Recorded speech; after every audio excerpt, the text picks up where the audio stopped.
you ready? Call your mama, call your papa, call your friends. The festivities are about to begin. Boom!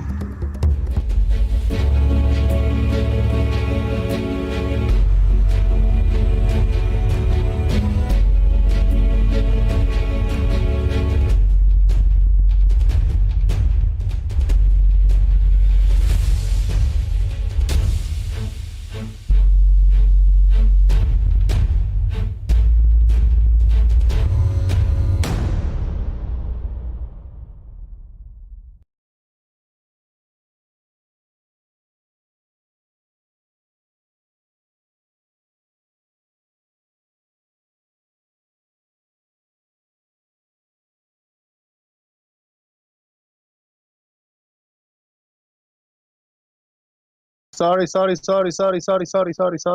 was caught up on the chat box and I forgot that the intro was already done. Sorry. Okay, we're here. We got this. Yo, there's 19 people already watching, but I only see 6 thumbs up. So, what's up with that? I don't like that. I don't like seeing a big chunk of people participating and non-support, no likes. What's going on here? Okay, let's see. Let's see if we can click over here, and there you go, and get to the festivities. Okay. Very good. Let me know in the chat box if you can hear me. I will really appreciate that. Now, if you can see me in the chat box, I will also really appreciate that. I think you can, but I'm still not too sure about it. I see you. Hello, everybody. I am new. I am Jose JG Boom, and I am new in YouTube. I never been here, never spoken to anybody. I don't know what goes down here. I don't know. I mean, I'm just pressing buttons. I'm just pressing buttons in here. I think we are live. I think we have a few, one person already in Discord. I think we got 22 people watching the live show. I don't know. I'm just the new guy here. I see Sean Hawkins in the chat box. Hell yeah. Thank you for being a member, man. Citizen 9, thank you for being a member. Tiny Captain, what's up? Fred Bailey, I see you. I also see Truth Nurse, thank you for being a valuable member, man. Thank you. Stone Monkey 3D, hello. Brian Mabbit, what up? And Sean Smith, thank you very much for being a valuable member, man. Appreciate that. And Steve Wilson, what's happening? Grubus is here in the house, and we got the Squeaky Earth in here. Let's do the main squeak. You guys can hear me, right? Well, I hope you can, because we're gonna squeak this motherfucker over here, up in here. Hell today, yeah.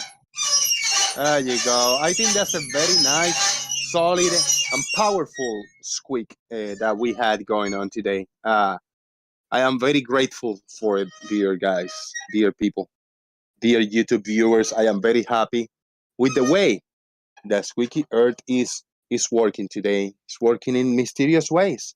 Shout out to Lazy Eye Frog. He goes, mob it. Oh, he spoke. Mama Frog goes, mob it. And Baby Frog, I think he's changing his voice. He goes, mob it. Oh shit, Baby Frog is growing up, and he is changing his voice a little bit. That is excellent. Well, thank you very much for being here. We have Gurubus, if you want to say hello. Are you there? Oh, most important thing. All right, I think you guys can hear me. Most important thing that I need to say is, of course, what I just said a minute ago, that everybody should go ahead and click the thumbs up under this video. Now, if you change your mind ahead as you're watching the show, then you can change it, and you can either take it away or click a dislike or something. But I would really appreciate if everybody hit the like, because that's an easy, free, and convenient way to support the channel. Also share the show, copy the link, and throw it in other Discord servers. The only place that I shared and tagged everyone was in my own server. But if you are a member of those Flat Earth servers, 24/7, Geos, Devs, and all those places, please throw a link in there and say, hey, Jose is live, and post the link. Also, like Gym Pandas, other servers around, and hopefully we get a fresh view on the topic. Shout out to everybody else that also came in. I see Slice Barcane, JT Darvis. Thank you for being here. What up, guys? Hello. Hello, that sounds Hey, like Jose. whoa, that sounds like Grubus. You know what I got? I got a second cam because I am using Streamlabs on this one laptop. That's the one I'm looking at. And then I got this laptop as a participant. So if I click in here, you should be able to see me from a different angle. Boom, this is the more wide angle that we can see more of what's going on. We can see the whole full squeaky earth.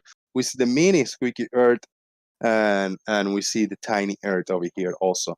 So we got the full. Now this one camera is flipped the opposite way. I was unable to flip it, but it's okay. So we got two views. We got that, we got this, and we got this right here. See? We got this, and we got that over here. How about that, eh? And you just wanted to share my shirt. It's backwards, but hey, you dropped this. Somebody dropped this. Drop a piece of brain. Well, now you know. You flip. What? How's Frogtopia doing today? This is Earth is squeaky Earth is being populated by frogs lately. You want to call it Frogtopia? It's okay. Both cameras look the same, I think. Just so people Yeah, look the same. Never mind. I wasn't talking. And I also wanted to note that I can see parallax there.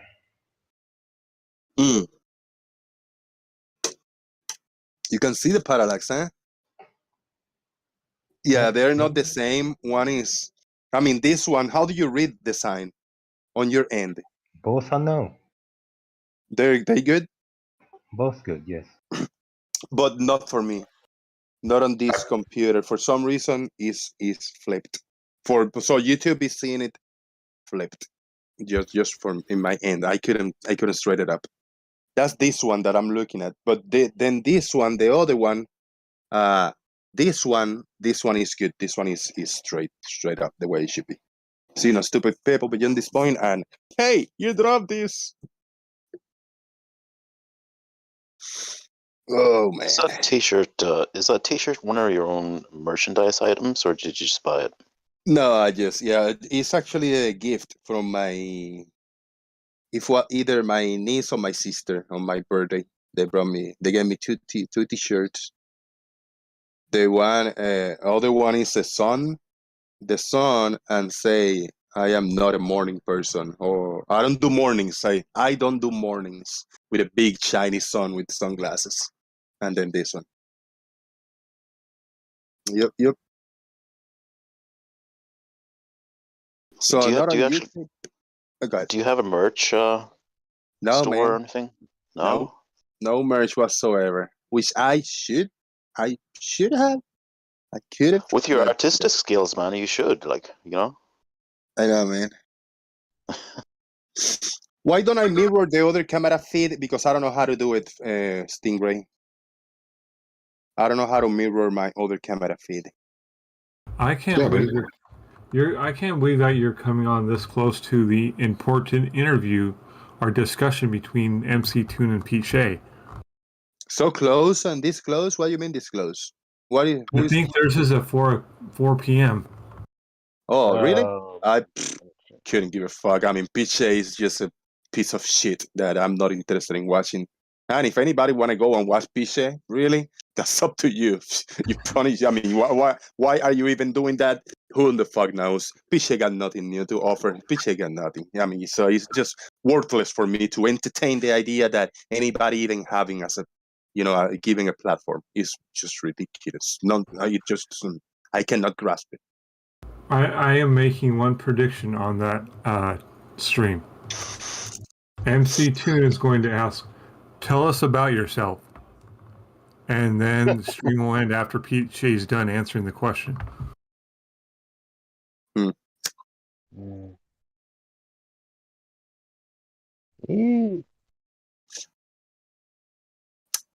See how thrilled I am with that comment? Because I didn't even pay attention. If it's something to do with Piche, I couldn't give 3 fucks. It's worthless. I'm not even going to mention his name anymore. Fair enough. Yeah, fucking disgusting piece of shit. Sean Smith for $5 super chat. Aristarchus is ludicrous. Shout out to Sean Smith. Thank you for the $5 super chat. I don't even know if we got a notification for super chats. Maybe we do. I'm just monitoring this. What's up, Leo? I said that's a Pete Shea quotism. That's the notification. Hell yeah. Now the super chat is coming through. Thank you very much, Sean Smith. Appreciate it. He was there. MC Toon not for 3 more hours, says Mandevil. Thank you very much, Mandevil. Appreciate it. Actually, 2 hours. Oh, 2 hours. Yeah. 2 hours. Yeah, and 2 hours I'll be either wrapping up, ending up the show. Maybe I'll got an hour left to finish up the show, and then I will just watch some people on YouTube just tap dancing or something. It's more entertaining than anything else going on around. Yeah, I'm looking at MC Toon's schedule, and it's actually 3 hours, not 2. Mine what I'm might be getting. weird. Mine could be a little odd, so fair enough, dude. The 3 hours of the show that we gotta get going. I don't know, this camera is better. This one. The other camera is better. So I'm gonna turn this up, and this is the one. Boom. So what's going on? I got a few things I want to share. I want to share my screen, and I found a few goodies yesterday. Just random, interesting stuff. Just want to share. Anybody want to share something? Something cool, a new argument, a new point, testimony and experience, an argument, anything? Floor is all yours. I'm just trying to kind of scattergunning a little bit, but trying to fill up empty air or something. You just stop me whenever you guys need. Well, I don't have any evidence, but I was reading about a story this morning about how the Antarctic and the Arctic are both heating up at the same time, and scientists are just freaking out, which is really unusual. It never happens. Usually the one is heating up while the other one's cooling down, because they're on different seasons. Right.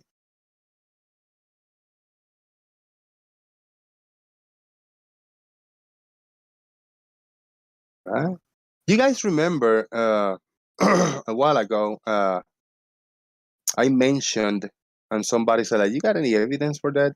I mentioned, maybe it was one of you here, that NASA back in the day used to, I remember seeing older videos of NASA testing rockets, this vertical landing, testing rockets coming back down. That's not a new thing from Elon Musk. I mean, it's a successful thing that Elon Musk is doing. It's very advanced and it's on point and it's working. But before this SpaceX, I saw some NASA videos of that mechanism of vertical landing. Any of you was the one that I mentioned that, and you guys told me, you got any link for that, a video or something? Citation, please. No, I saw the Thunderbirds do it. But are you aware of that? That NASA used to do that. I mean, they didn't put it in practice. They don't use it, but they did a lot of tests on that on vertical landing. You guys knew that or not? Or you don't believe me? Or it might be not true. Oh, I believe you, but I didn't know.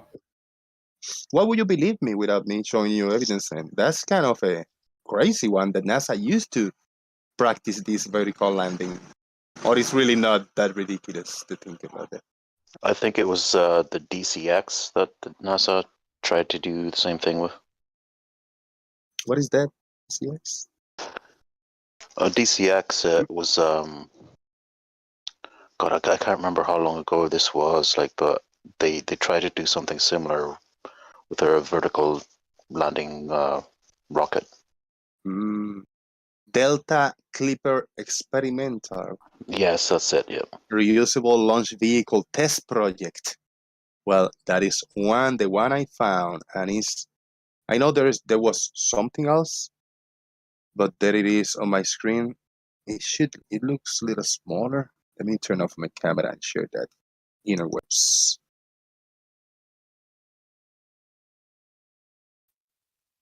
I got a clip of that. Damn, it looks so small. So I'm gonna full screen it and I'll go back to the YouTube. So I'm not gonna see the YouTube chat box for the next few minutes. Because I'm gonna full screen this. Looks a lot better. Hopefully the audio is okay. I don't even know if we need audio. Anyway. Yeah, it's too long. I'm not gonna play the whole thing.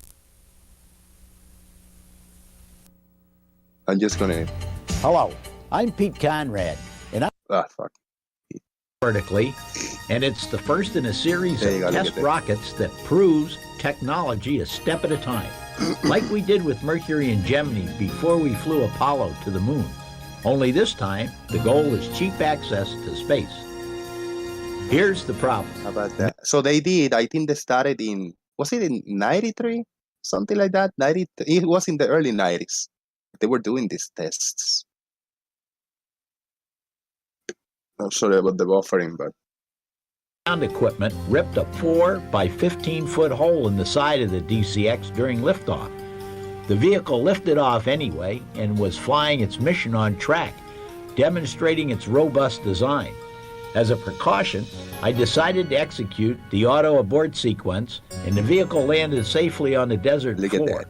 If this had been an old-style rocket, it would have crashed or been destroyed.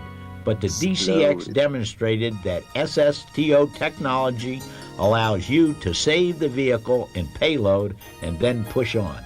It's actually cool, you see? On- So yeah, they were doing this type of tests back in the day. In 96, it was under NASA. Before it was under Strategic Defense Organization, in a tentative organization, SDIO.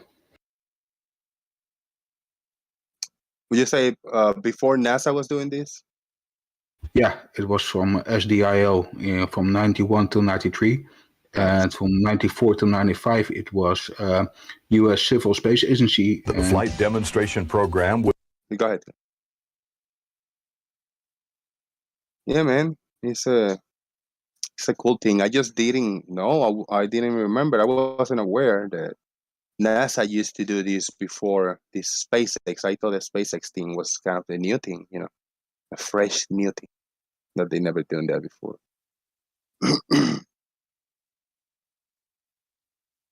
So for those people who think this new, I'm trying to tell you, some people even say that those are fake, that no rocket can land backwards. You see 93, that one.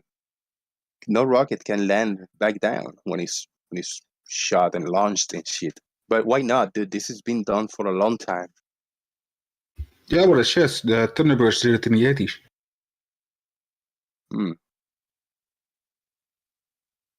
And they did it in different heights, 100 feet, I think 200 or 300 feet.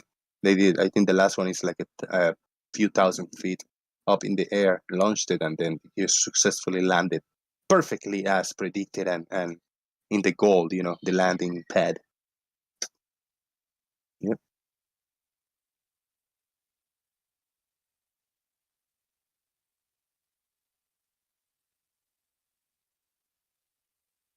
So they were on track. They were on track of doing this. You know, they just added. They just kept adding up, getting it higher and higher. I don't know how far up was one of the latest tests they did. Wish to know. So, but let me see if they say. Flight 6 again ended with a safe, soft landing near the center of the pad. 4, 3, Test 7. 1. Mark, vehicle launch. And we have a good vehicle. Airborne for Alpha Charlie. Flight 7 expanded the altitude, reaching 5,700 feet, and the flight 5,700 maneuvering feet. Yeah, that's boundaries, not too bad. carrying out a almost 6,000 75-degree feet. reverse pitchover maneuver. Yeah, you see? Full roll control was carried out with the They did a lot gaseous better. oxygen, gaseous hydrogen reaction control thrusters, and extensive use was made of differential throttling of the main engines for directional control. 75 plus 100, The DCX descended at a velocity of over 130 miles per hour, plus 100, again slowing to land in the center of the pad at less than 4 feet per second. plus 130. Immediately following Very the bad. landing, the crew rapidly prepared the DCX and ground support for its next flight, and could have flown Flight 8 that afternoon. And that was back to back to back. They used to do it. You see that? Yeah, we landed. All right, let's load it up, get the fuel in. Let's launch it again. Motherfuckers are crazy. Start and check in. Go ahead, man. That's it. Yeah, but to be honest, this looks more like a return capsule than a booster rocket. Yeah, it does. Yeah, it does. Engines, Yes, it does. launch and flight. But it's kind of the same, similar Flight 8 technology. completed Anyway, the chapter that's- on the right? low-speed handling qualities of the DCX. Okay, we're at 200 feet. It flew to an altitude of close to 10,000 feet before reversing its flight direction 10,000 to feet. That's begin that ain't flying bad. back toward its landing pad, nose first, just as the full-scale rocket ship So I would think they were when ready to do a returning few from miles flight up, through or just space. launch it to space and land it back on.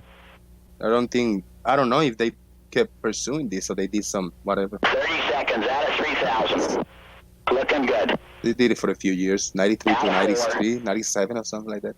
A key objective of Flight 8 was to show the controllability of the vehicle as it rotated from its nose forward attitude during flyback to a base forward attitude for its vertical landing.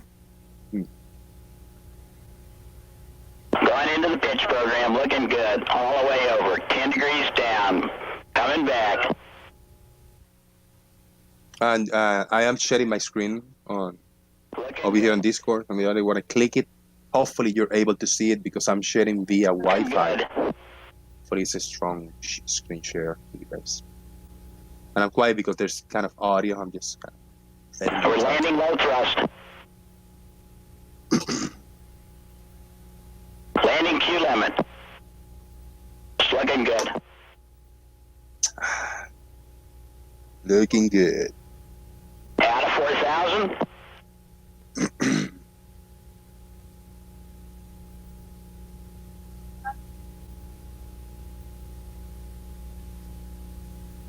Is he gonna do it? Success. I just want to see if he's gonna explode Out of 2,000. right in the last second.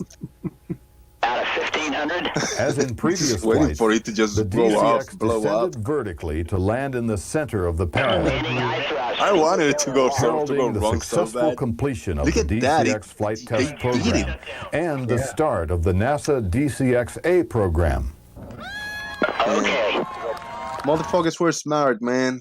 Yeah, look at that. Look at that. Test 1 in 93 until 95. They did a bunch of tests of this. So this is kind of backing up my what I say one time. Like, you know what? Yeah, I remember seeing older NASA videos doing what Elon Musk is doing, this vertical landing and stuff. This is what when the first time I saw it, is what came to my mind. And I think, yeah, this fair, right? It's fair to say similar technology, similar stuff that NASA was doing back in the day. Yes, I don't think they went anywhere with this, though, did they? I'm not sure. I don't think so. No. But there would be very good life rafts for on the ISS. Yeah, I'm sure I have seen this before. a long time. Well, I mean, Christ, I mean, look how old that is. Oh, now I'm watching. I see a message over here. I just answered that message on YouTube. I just saw it. All right. Oh. Well, obviously they landed Oh. vertically on the moon, but the thing is, it's a bit different. A little capsule and a long booster, they're quite different. Okay, now I got it. I had some. There you go. I gotta give some rolls over here. There you go. Ah, We got rolls. We're all set. Yeah, we all set. cool. Back on business. Yeah. That was the. I wasn't full screen share, and I wasn't looking at anything else in the background. So big thank you everybody on YouTube, YouTube land watching. We're here hanging out on the Daily Boom. Please like, dislike, support if you can. How about that? And we are joined by Blue Marble Science, Shaik, Ortiz Life, Farmer's Boy, Flip Flop, Grubus, Marble Merman, Leo, and Tiny Captain. Thank you all for being here. That was DCX, reusable launch vehicles. Yeah, I remember seeing something on it, but like I say, I don't think it, from memory, I don't think it really went very far. I can't think why. Yeah, this is a promotional piece developed with the help of the Space Frontier Foundation, a non-profit group devoted to promoting a private space industry and eventually settlements beyond Earth orbit. It describes how McDonnell Douglas applied concepts from its commercial aviation division to rockets logistics, low cost, reusability, flexibility, and multiple markets. And I felt very strange reading that in that tone, but I still did it. Oh, that's interesting. I was just having a look at the Wikipedia page. Apparently, several of the engineers who worked on it were hired by Blue Origin. And the new Shepard vehicle was inspired by the DCX. Well, look at that. So some of its technology and designs live on today. Right. Actually, I'll share the link of what I just saw. It's on the Discord. Brian Mabbett, you're sharing the screen. Would you like to screen share for the audience? How you doing? What's up? Let me know, and we can share you. You can let us know in voice. In the meanwhile, he's sharing you. Oh yeah. In the meanwhile, we got Way Stations in Space, 1961. This is an introduction to the basic scientific principles of using a manned space platform in helping explore the universe. To license this film, get a higher premium quality, etc., etc. But it's a public domain. This one is good, so I am able to play it, share it. I'm just not gonna get a hold of a better copy, so this is gonna be enough for me. So yeah, we're gonna play shortly, but I want to give you guys the opportunity, the floor. Yeah.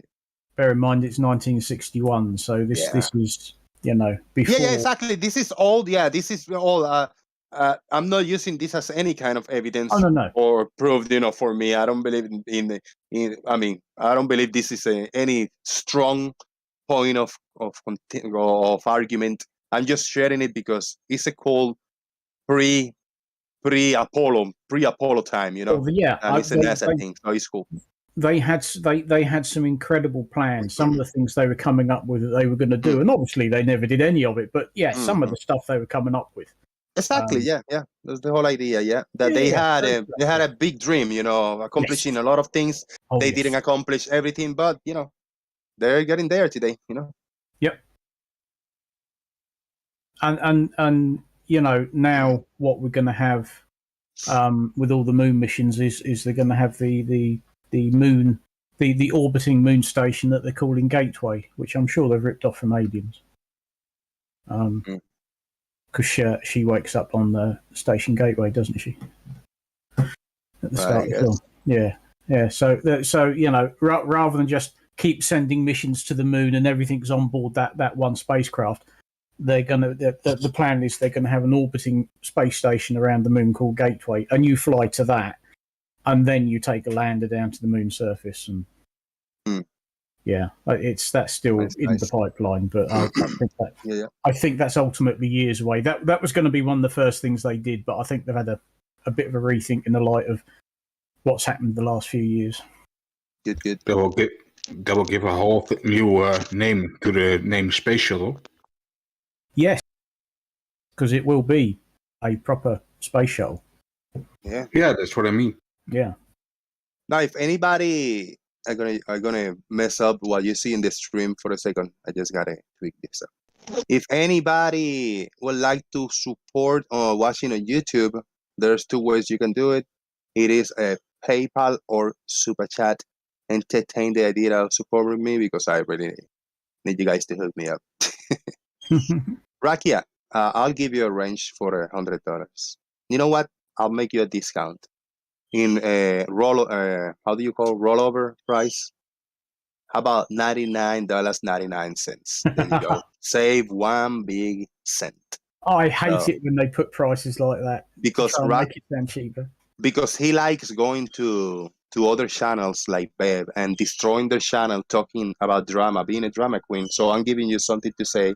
Rakia say, but Jose stops the show to talk about me and address me. Oh yeah, you're a very interesting diva character, Rakia. So of course I'm gonna address you and entertain you. So for only $99.99, you can have a range on my channel today. Shout out to Rakia. He's not interested in coming into the server anymore. I offered him to come back to the server yesterday. Nah, he don't. Was it marked or no? You had Mike in there, bro. Sean. Sean. You had Mike in, Sean? No. Hang on. I've muted. There you go. Thank you very much. You got it. Yeah. He obviously can't hear us going, yeah, hot Mike. Nail him. Well, tap it. Let him know in the chat, like Sean Smith. Yeah. Let me know when you mute. We'll sort it out. So yeah, shout out to the snowflake in the chat box. Jose, you deceiver. Yeah, I'm a deceiver. Somebody gave me the heads up that I was Did you listen a little bit of that? So I sort of hot-footed over to my PC and sort of wound it back about half an hour, I think. And Rakia was just whining like a bitch in there. He couldn't stop whining, crying. I don't know why he quoted me, because I only typed one bloody thing. I mean, there were several other people, and the amusing thing is, if you actually go and look at the text itself, the chat itself, he's denying that's his name. Well, if that isn't his name, why is he getting so butthurt about it? Yeah, I don't see anything. If I choose a name today and I start throwing Steve memes, probably one person is called Steve. I don't know who the fuck you are. So if you want to touch yourself and say like, that's my name. Well, got you. You know, what the fuck is up with you? I just can throw memes with whatever name, you know. Peter. And I say like, Peter, you're so dumb or whatever. And you go like, dude, Jose, why are you doxing me? Who the fuck I know you, Peter? What the fuck are you talking about, you know?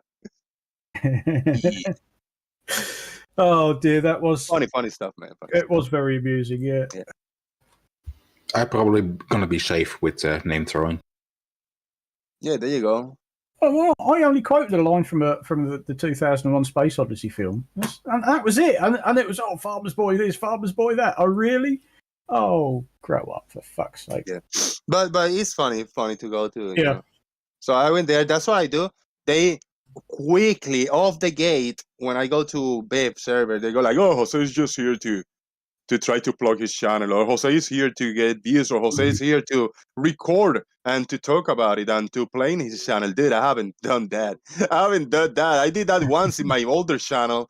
I don't do that. I don't record. You're having a live show. Why in the fuck am I going to record while I'm there? Why? You know, it's no need for none of that shit. I don't need to. I just go. Why do I go to his server? Because you gotta and I do in the air quote, open panel, and you welcome people there. So that's why I go. Even though once I go there instantly, there's 2 or 3 people that say like, get the fuck out of here, go away. What the fuck are you doing here? Well, his show, he kind of invited me. It's funny, man. And why would you want to record it anyway? Because it's on this bloody YouTube channel. You can go back and listen to it. Yeah. And please do. It's about 2 hours and 43 minutes in. Yeah. I don't need to play anything that happened in that channel. Shit. Oh, dear. Yeah. Anything whatsoever. Now, some people do. Some people record and they do their videos and debunks and shit like that. I don't need to do that, dude. I got an original content going on here right now in real time with 10 more people over here in the Discord. Why in the fuck I need your content, There's it makes no fucking sense whatsoever. No, exactly. Yep. Indeed. All right, let's play this a little bit. Sean Smith, if you are listening, let us know when you are unmuted so we can hook you up. I don't know what the sound of this is, and I'm not gonna play the whole thing either, but kind of in the background. I'm gonna leave a small screen just also. Hey, at least it's in color. Well, it looks like it's going to be. Oh, yeah, it is in color. 10, 9, 8. Uh-oh. 7. There's a countdown going. 5, 4. Oh, 3. shit. Hold it. Oh, wait, hold it. That thing will never go anywhere. You forgot one of the stages. Oops. There. Now you can launch it. There you go. Yes. Uncle Bill works with rockets. Jane, Bob, and Mike don't quite understand why rockets have to be fired in different stages. Uncle Bill explains that not all of them do. Just some of the big rockets that use different fuels. Yeah. Still hot mode. They're still. Yeah. I thought I better just unmute him, but no. This is basic. Look, he's telling you, he's just going like zero knowledge about rockets. I like this. I like what this started. This is for me. Explain it to me like I'm 5. Thank you, sir. Thank you. They need a vast amount of fuel to pull away from the Earth's gravity field.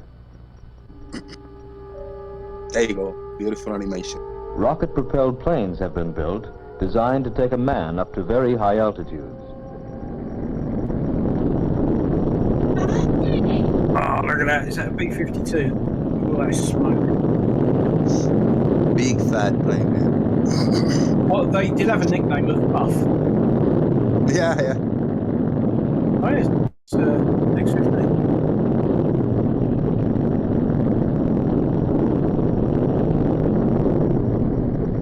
To overcome the effect of gravity, the rocket plane is carried to high altitude by a large transport plane. If the cruiser were launched directly from the ground, much of its fuel would be used up in pulling away from the Earth's gravity field, which is strongest at the surface of the Earth. This makes the rocket plane the same in principle as the last stage of a multi-stage rocket. Both must be well away from the surface of the Earth before they are fired. Uh-oh. Why? 20 seconds to launch. Look at this. Nice. Old school. 15 seconds. How does this look today? I think it's full of monitors, right? Mostly monitors and keyboards and like digital gadgets, right? Well, yeah, these screens days, and shit. Yeah. These days, each guy's got like half a dozen flat screens in front of him. Yeah, touch screens and digital keyboards and shit. I'll be honest, a lot of them, they look like they're just sat in a very high-tech office. They've just got more than the usual 2 screens that most people have got these days. Right. But then, of course, they've got the huge big fuck-off screen on the wall, Oh, look, 5, tape! 4, Yeah. 3, Recording, 2, documenting. 1. I like that.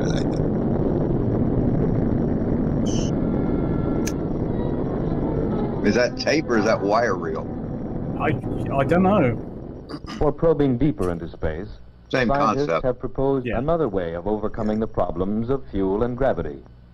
They propose space This guy platforms is confused. or way That's stations in space. It was probably tape if they've got look at that. reel to reel. Look at this animation, how cool. like a toy scale model. Like the transport plane and the first stages of a multi-stage rocket, the way Today, this would have been done in CGI, like really realistic CGI. But back in the day, look, it was a physical, like Oh, well, they miniature. didn't have CGI in 1961, did Yeah. they? Yeah, it was either cartoon drawings or a physical, like mini scale would toy. provide a base from which a I like rocket may be launched.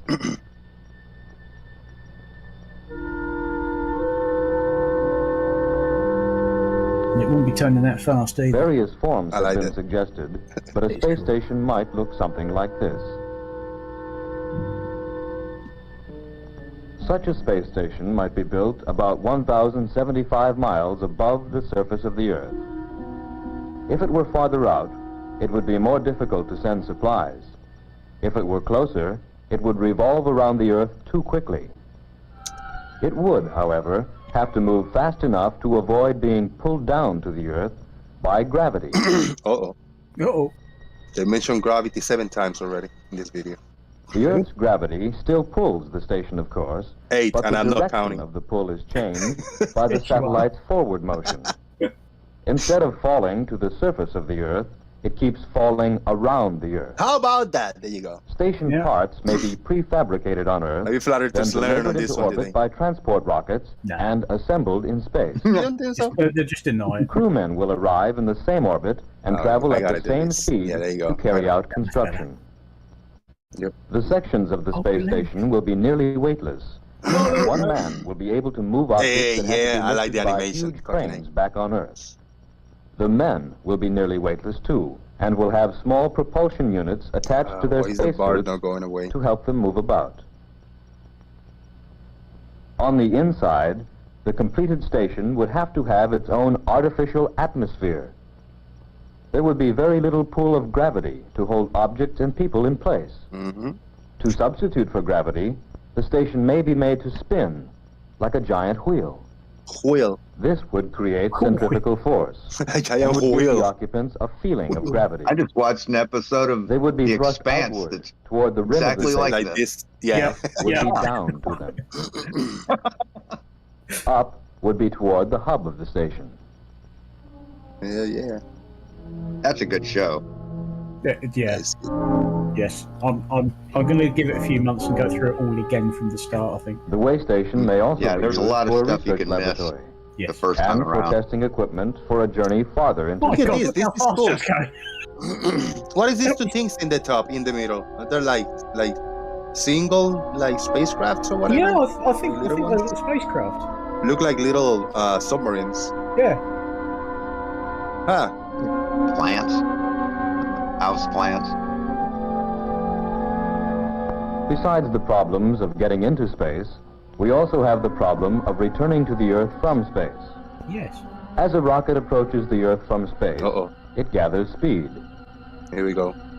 It also meets increased friction as the atmosphere becomes more dense closer to the Earth. Like the flat earther's Friction brain, causes the denser rocket to become as you get so closer hot to the that brain. it burns up like a small meteor. Once we Compressed solve all air these problems was in about there. space Very dense station, compressed air. Jane wonders why we couldn't put one on the moon. And we could. You might say that the moon is a ready-made way station in space. There you go. Is that a mouth and an eye? Like a monster? The Like a moon cheese is about monster? 240,000 It's like a miles cheese away. monster. About as far as 10 trips around the Earth. To get 1,000 miles from the Earth, a rocket would need this much power. To get to the moon, a rocket would need just a little bit more. We're learning today, everybody. How about that? Landing on the moon will have its problems. Oh, yes. The moon has little or no atmosphere, so friction and heat would not be a major problem. But the moon does have a gravity field, although it is not nearly as powerful as the gravity field of the Earth. A spaceship would approach the moon Look like at high a speed. Lucha Libre mask. Small on the side. rockets could be used to turn the base of the ship toward the moon. Other rockets would fire out of the base to go. slow down the spacecraft so that it could make Like the a safe video landing. you were just watching. Yes. What?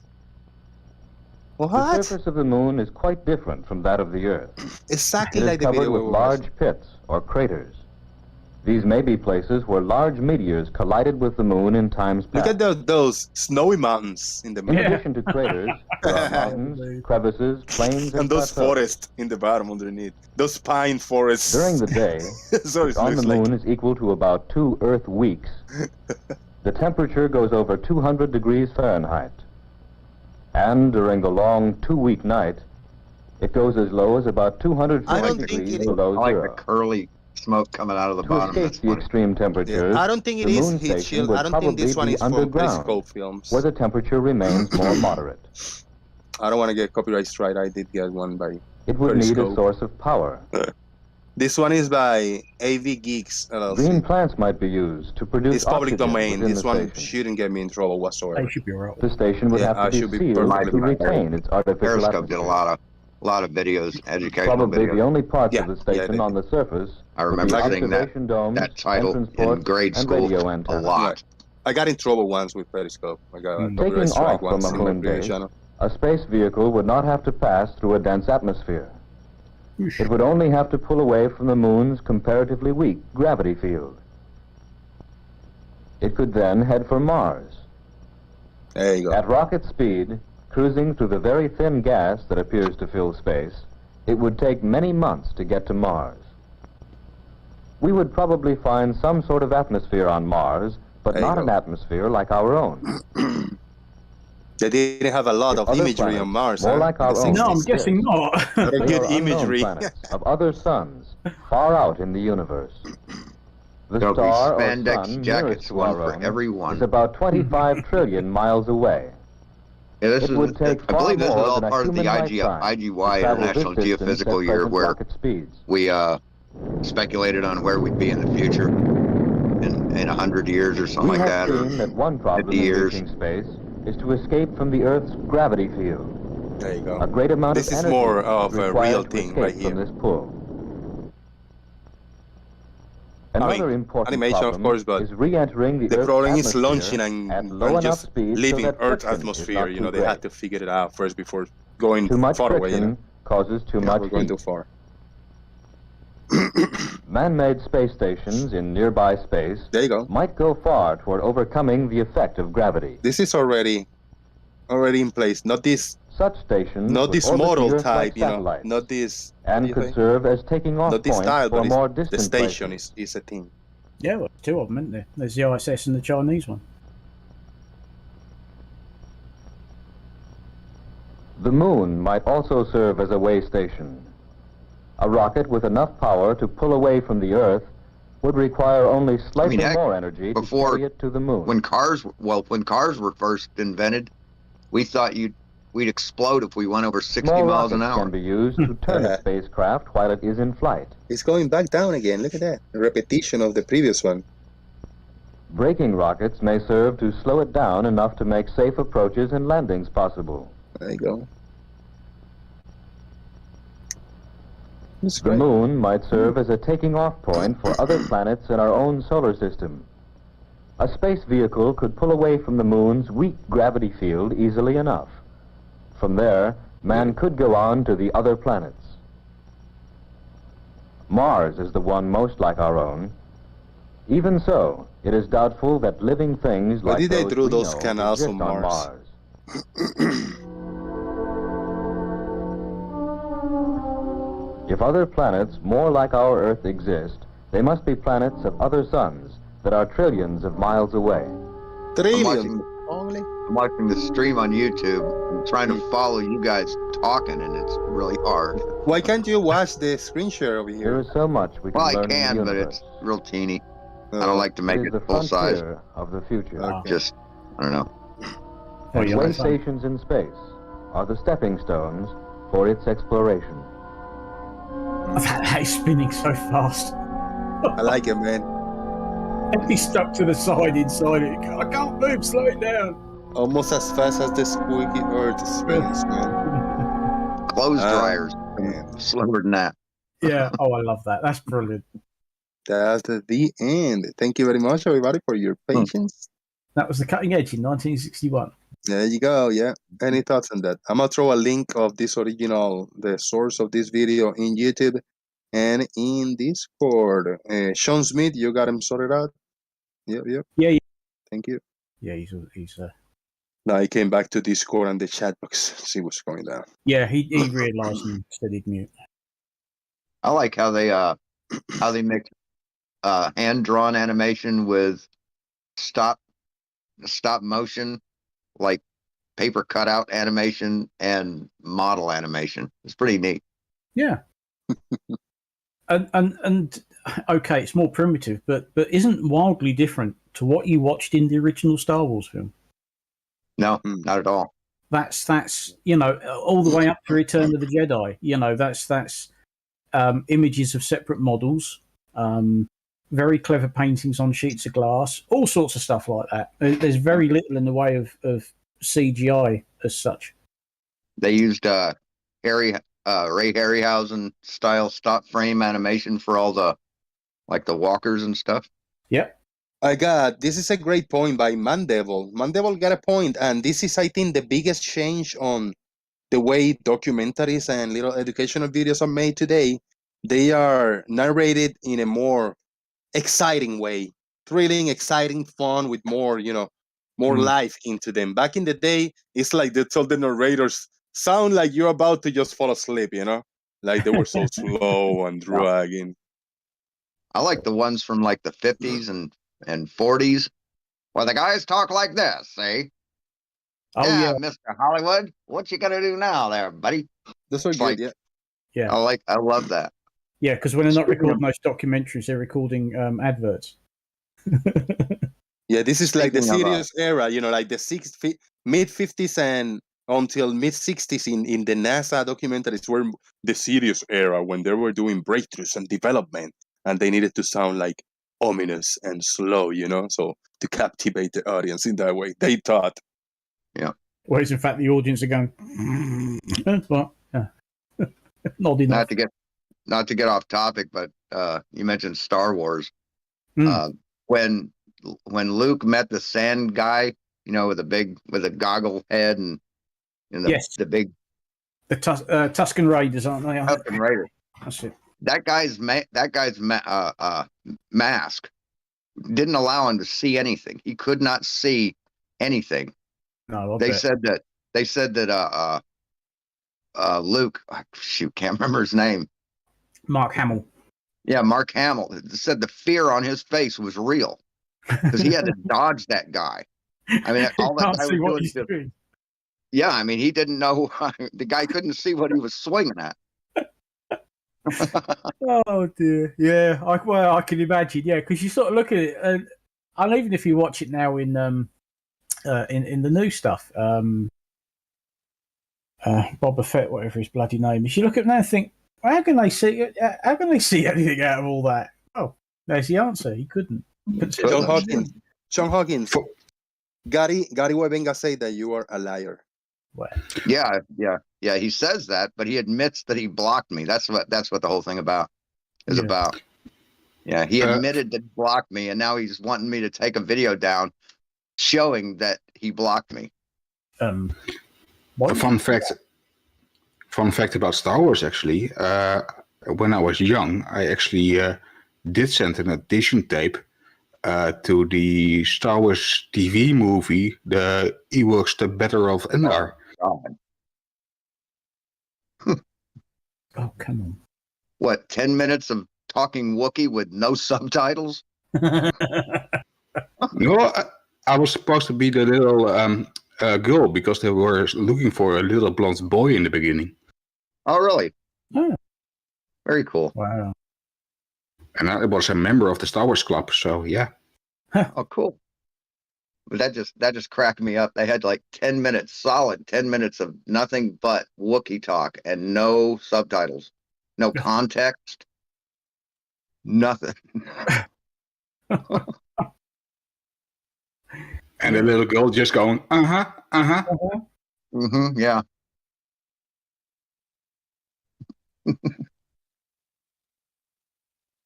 You know what's cool about these archives that org that any search you do, you got a bunch of images first, and these images, a lot of them, most of them, they are really high quality images. You know, a lot of them, and you can choose any image, and there's randoms of all kinds of stuff.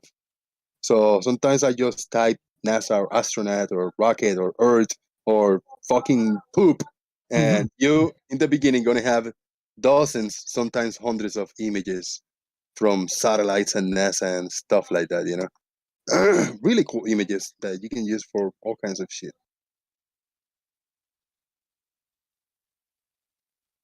No, you look like a fetus, baby, like in fetal position, right? Oh yeah. Look at the head, like a man in a fetal position. Well, a fetus with broken legs, maybe. Yeah. His feet are the wrong way around. Right. Looks I like think a it guy looks- with a cup of coffee and a pack of cigarettes or something. Yeah, if I this looks like a fetus, then this look like an anus. I think it looks Prove like me a precious little dragon baby trying to take a nap. Oh man. Sean Hawkins got it.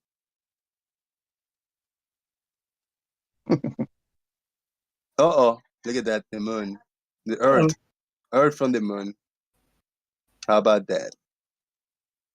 This one is not the highest quality possible, but there are more higher qualities.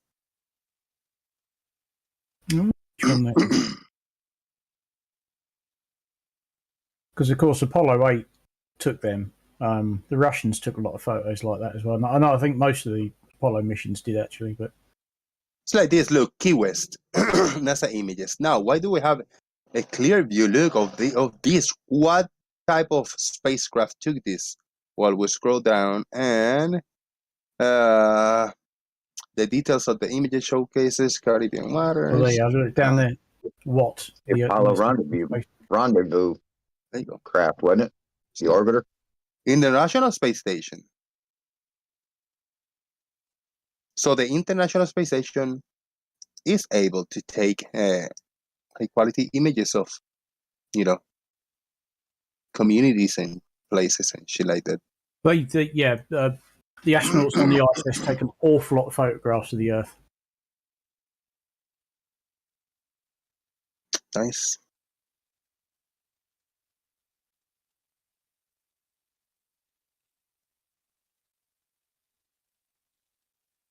Dubai.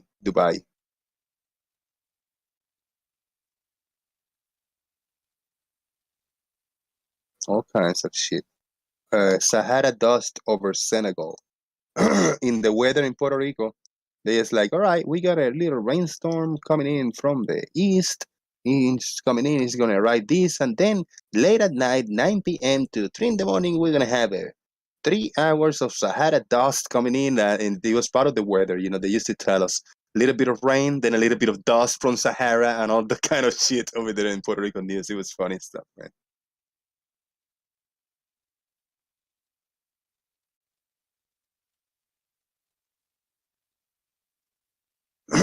Sorry, I got a frog in my throat. Viewing Earth's limb. Yeah, what is Earth's limb? The edge. Just the edge. Basically the horizon. Look. When viewed from the side, the Earth looks like a flat circle, and the atmosphere appears like a halo around it. The glowing halo is known as the limb. There you go. And that is the image. How about that? Nice.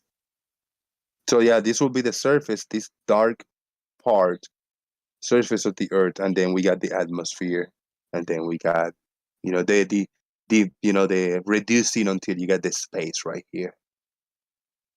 Very nice. How about that? Yeah, some of the photos coming from the ISS are just incredible. Yeah. Oh, what you say? Well, you said you had a frog in your throat, but you are not supposed to eat the frogs in your squeaky earth. Thank you for muting. What Yeah. sort of explain was that? Little bit of Is that music I'm and still copyright alive? right. That sounded like I'm still alive. I have no idea. Let's not go. No. I'm not even angry. Whoa! Don't do Whoa! that. Done. Not in this channel. Bloody hell. Not in this channel. And I think I just set it up earlier. I got priority speakers, so probably when I'm talking, all of you is gonna be like reduced in audio. So if I hear something that I don't like, I'll start yelling. That is a funny song if you listen to it. Where this bunch of potatoes? Well, they're on board the space shuttle. That one front row middle looks familiar. I can't think of his bloody name. I've certainly seen him before. The old ball man, the little short old ball man that is The around one, today. a lot of NASA astronauts over the years have been of a certain age, shall we say? You know, and I think an awful lot of them are follically challenged. Isn't that that's not one of the twins, is it? It is Mark Kelly. Yeah. That's why his face was familiar. Yeah. I've seen his face twice. There you go. Now, if the front row right, actually, that yeah, he looks familiar, particularly that moustache. That's quite a tash, isn't it? But look at the way they grab their arms. Is Masonic or Illuminati or fake or something because of the way they're holding their arms. You know, there is actually a reason why they tend to hold their hands like that. Really, yeah. Because when you're in 0 G, as we call it, obviously it's not. If you don't do something with your hands, your arms just have a habit of floating about all over the place. Flapping hands. Yes. So they do make a conscious effort to sort of hold their hands in front of them or something. Because if you just stood there and you ain't got your hands in your pockets or anything, up there, your arms just start floating about, and it's really quite strange. So you'll usually see them clasping their hands together like that, just to try to control where their arms are, because they just float about otherwise. How about this one? Look at that. This is older, a little older. I think this lady is probably still in NASA, and they're like old grandmas today. That's Eileen Collins. She retired. See? Told you. Looks like she's got big hair. Fluffy hair. Yeah, well, I'm in 0 G. It does all weird stuff. Yep. And in between these, there are a few clips. There's images, and there's a few clips. The clips are usually short, 40 seconds. Not even audio on this one.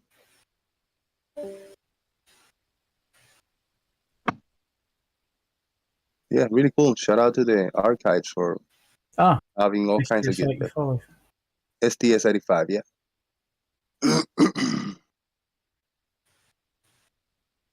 Not bad. That'll be the old welcome home then, by the looks of it. How about that? And a bunch of, crews of different missions and stuff. Look at this one. This one is a good Photoshop. Let's see how good this Photoshop is.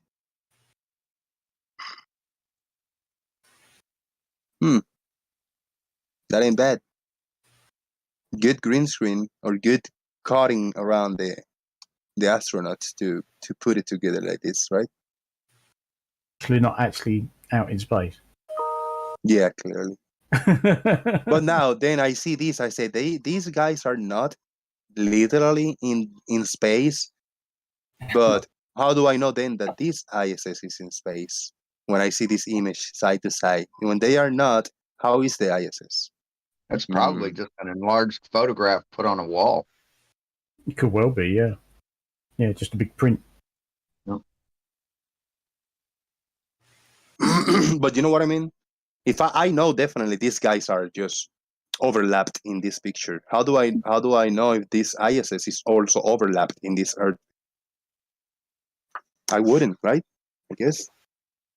Maybe Stingray or somebody with more better eye and better tools to determine what is being composed and stuff. It's just one photo on top of another one, isn't it? They're in the studio having a photo taken, and then they've superimposed it over the ISS.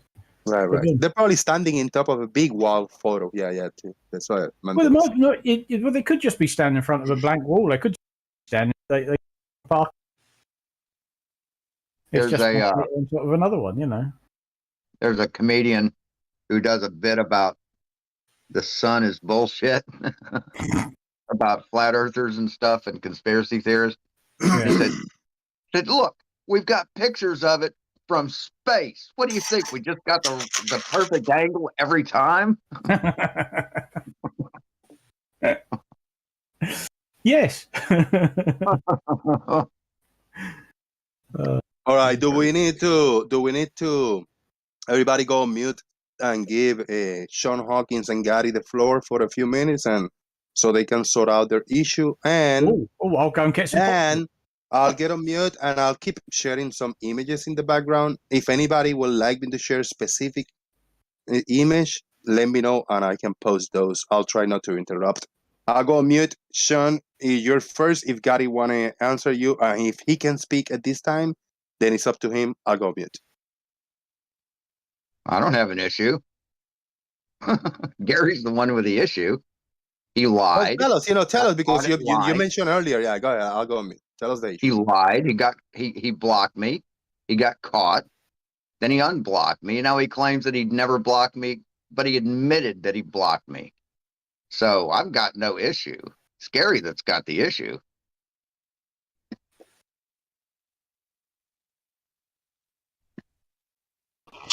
He was never blocked. I didn't unblock him after I blocked him. And I never admitted that I blocked you. I blocked you a long time ago, but I unblocked you, about a month ago, 2 months ago? Really? Here we got 47, well, here, on this screenshot. Well, I don't care what you have on your screen. You were never blocked, Sean. I'm not going to waste another breath on you. You were never blocked. Yes. But you're going to be if you don't pull your video down. I'm not going to argue with you, Sean. I'm not. Did you block me? I've never had you blocked. Gary, you were not blocked, said Sean. Yes. So you were responding to my comments. Were you lying then?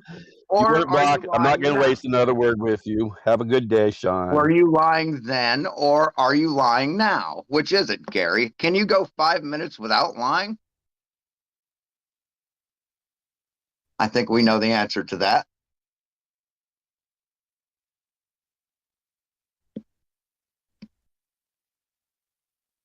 And it wasn't a reference to before, Gary. It's, did you block me again? Which means now, the second time. And you said yes. And then in another one that I didn't screen, I could screenshot and post it, but you said, oh, be quiet, you're blocked.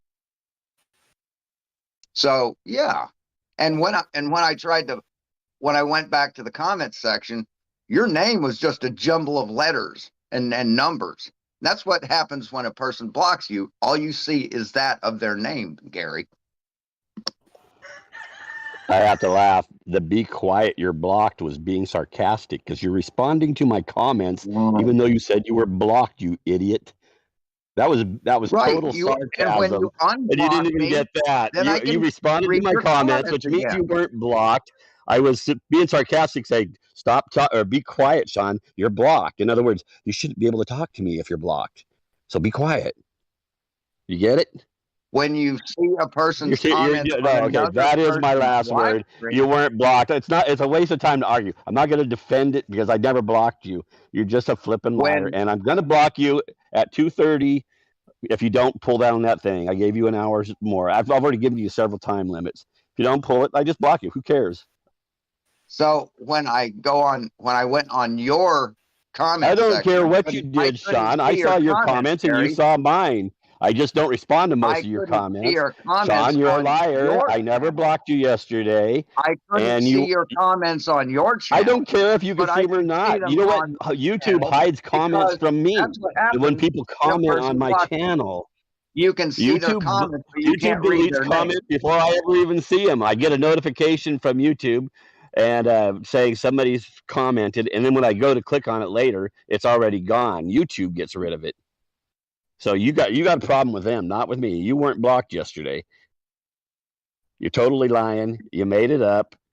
I was being sarcastic in the one comment because you shouldn't be able to respond to me if you were blocked. That's why I was saying, be quiet. You're blocked.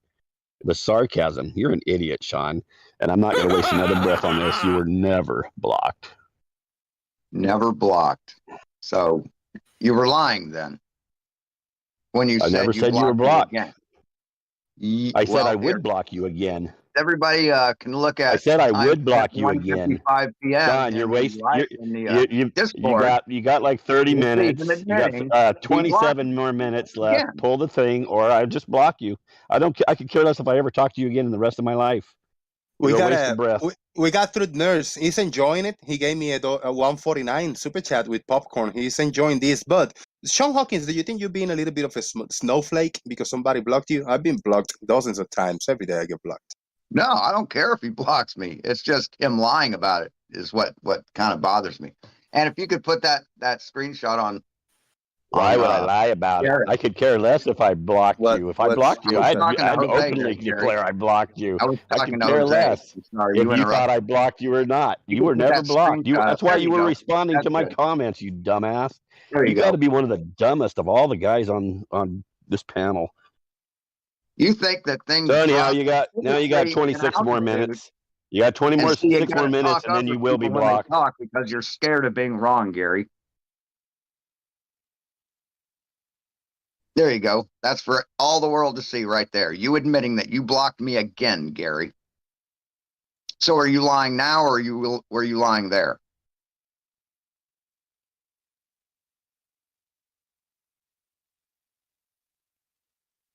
Shout out. Thank you, everybody, for not interrupting. This is that, as you guys were going, this is what I saw in my mind, what was happening. Thank you, Mr. Victory, for that, for the visuals. Yeah. I was trying to find two guys fighting with handbags, but I couldn't find the GIF. Yeah, that one that he posted now. Yeah, the one he posted now is a little bit too strong, so I'm not gonna put that one. And then there was another conversation in there where we're talking about you can't use perspective and orthographic views mixed, and he said, "Well, Critical Think has a video where he agrees with me." Okay, post the link, Gary. I don't have to post anything. That's the conversation. So, yeah. You don't show perspective in an orthographic view. You can't. No. Not at all. That would just fuck everything up. Mm-hmm. Not once in my 35 years have I drawn anything in orthographic view showing perspective, because I'd just get laughed at. Completely dishonest. Yeah. And the only way he can prove his point is to be dishonest. I mean, orthographic view is a type of parallel projection, so you can't, by definition, have perspective in it. It's not how it works. But he goes by what Life is Short does, that fraud, and he thinks that's proper. That's the question is this dude taking a nap in here as they do whatever they're doing? No, I believe I think that's John Glenn from the looks of it, and that's one of the early Mercury spacesuits, because he was one of the. They're fitting him and taking measurements and stuff. He's probably had taken a nap because it's probably a long process.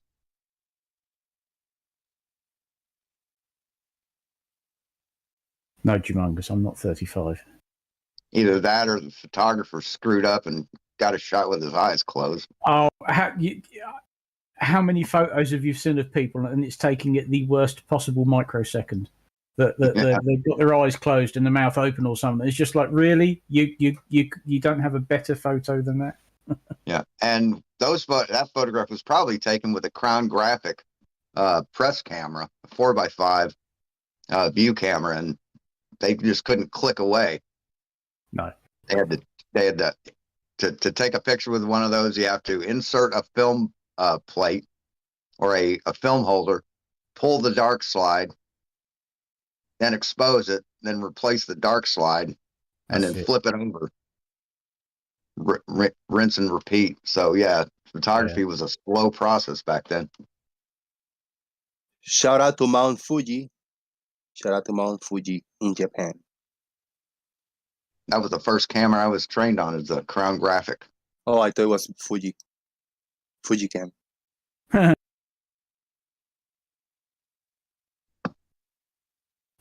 Fuji makes excellent film. Or used to.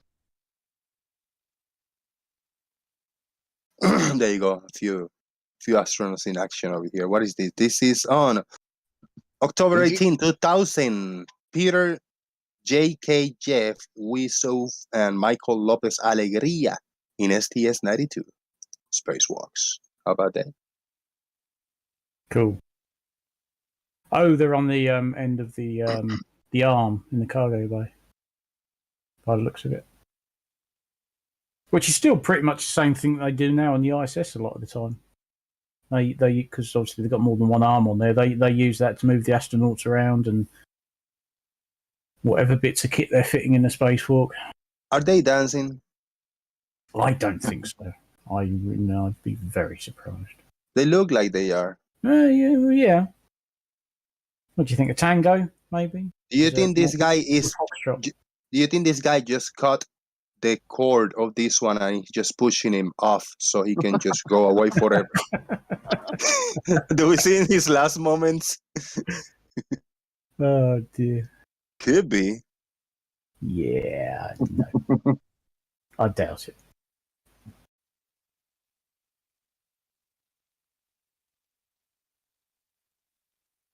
It does make you realise when you look back at some of these old photos from shuttle missions, you realise just how much better cameras have got. Because the quality of some of them now would be, oh my god, what do you use, a potato? Yeah. Now, was that shot through the window of the of the shuttle? It could well have been that would that would degrade the image somewhat. Don't now, who's this guy? This is old school. Yeah, don't recognise that one. Pete Conrad. Oh yes, yeah. I could tell it was an Apollo mission from the spacesuit, but I just didn't quite recognise him. Look at that nose! Holy cow! It's a beak. That's a nice breaker of the nose, isn't it? Yes, it is.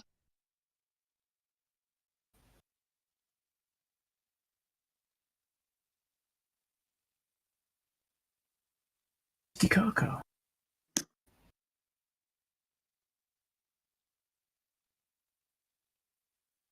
Now, there's also. Go ahead, man. That's quite an eclectic collection of photos you're scrolling through there. Let me put here. I don't know. Planet. It's the sun. If this will show more things of like our space and stuff. Oh yeah, this is even here. I usually put publish and like hit this arrow in here, and it shows the images first. For some reason, I don't know. I just play with the options a lot on sorting it out by whatever reason, and it usually shows hundreds of photos most of the time. Random stuff. It's going to show from solar systems, things from Earth. So this one is promising to show a bunch of really cool pictures of the sun. Look at that crescent sun. What the fuck is this? David Guerra captured this stunning view of Monday's partial solar eclipse. His shots are showcased in other intriguing views of the event in June the 10th. Look at that. It's actually cool, man. Yeah, that is cool. It looks outer planet-ish. Yeah. I like that. It's not the highest quality picture, but still. And the sun doesn't look like it's going away. That's heading down towards the horizon. Nice. Really cool having that partial solar eclipse so close to the horizon.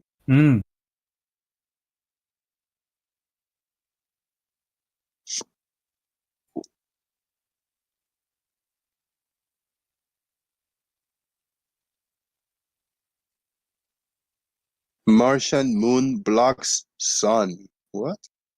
This one?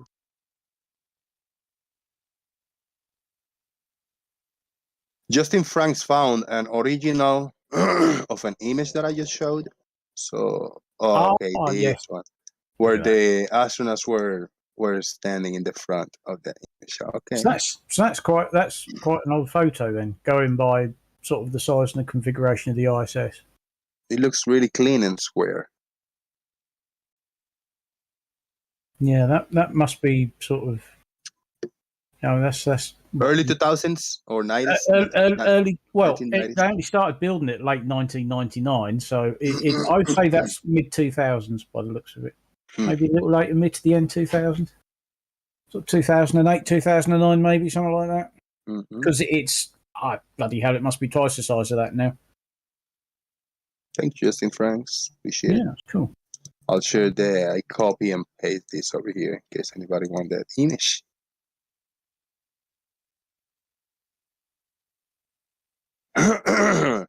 Sun-stripped Saturn. Look at that. What does that mean? Sun-stripped Saturn.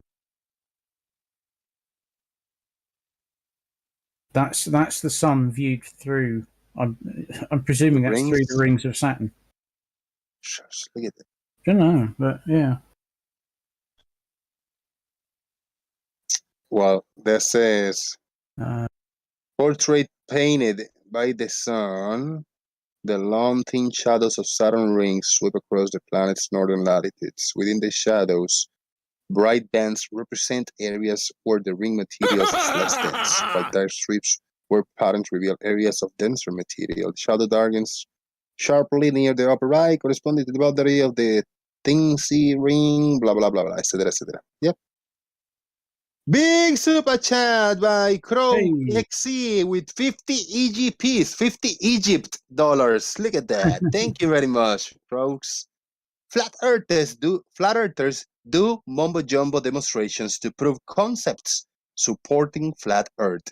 Any demonstrations of actual flat Earth model as we do with our globe models. Thank you very much. Thank you very much. The striped, not stripped. Sorry, my English not very good looking. I say No. stripped and it's If striped. it's 1p, it's striped. If it's 2p's, it's stripped. Okay. That's how it works. Stripped, striped. Yeah. Potato. No, really. No. It's yeah. Any word like that. If it's 1p, it's stripe. If it's unstriped, if it's 2p. Okay. Thank you very much, Croaks, for the super chat, brother. Egyptian pounds is what EGP stands for. Ah, yes, that makes sense. I didn't realise they used pounds. They're obviously not pound sterling. For what? It's a lot of colorful filters, sun filters, to show yellow, pink, blue, all kinds of colors. Well, you have to. If you want to take a decent photo of the sun, you've got to have a filter, because otherwise, oh dear, yeah, you're in trouble. What is this one? Look, this is a little clip. Is this a sunspot? There you go. You guys want to see a sunspot? Here it is. There you go. For your enjoyment. Big reflection of the sun there. Yeah. Yeah, reflecting off the sea, I guess, and that's obviously a landmass that went right through the middle of it. God knows where.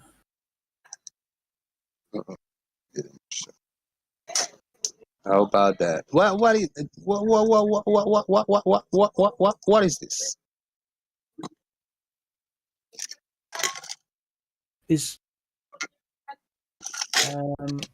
can't quite see what that is.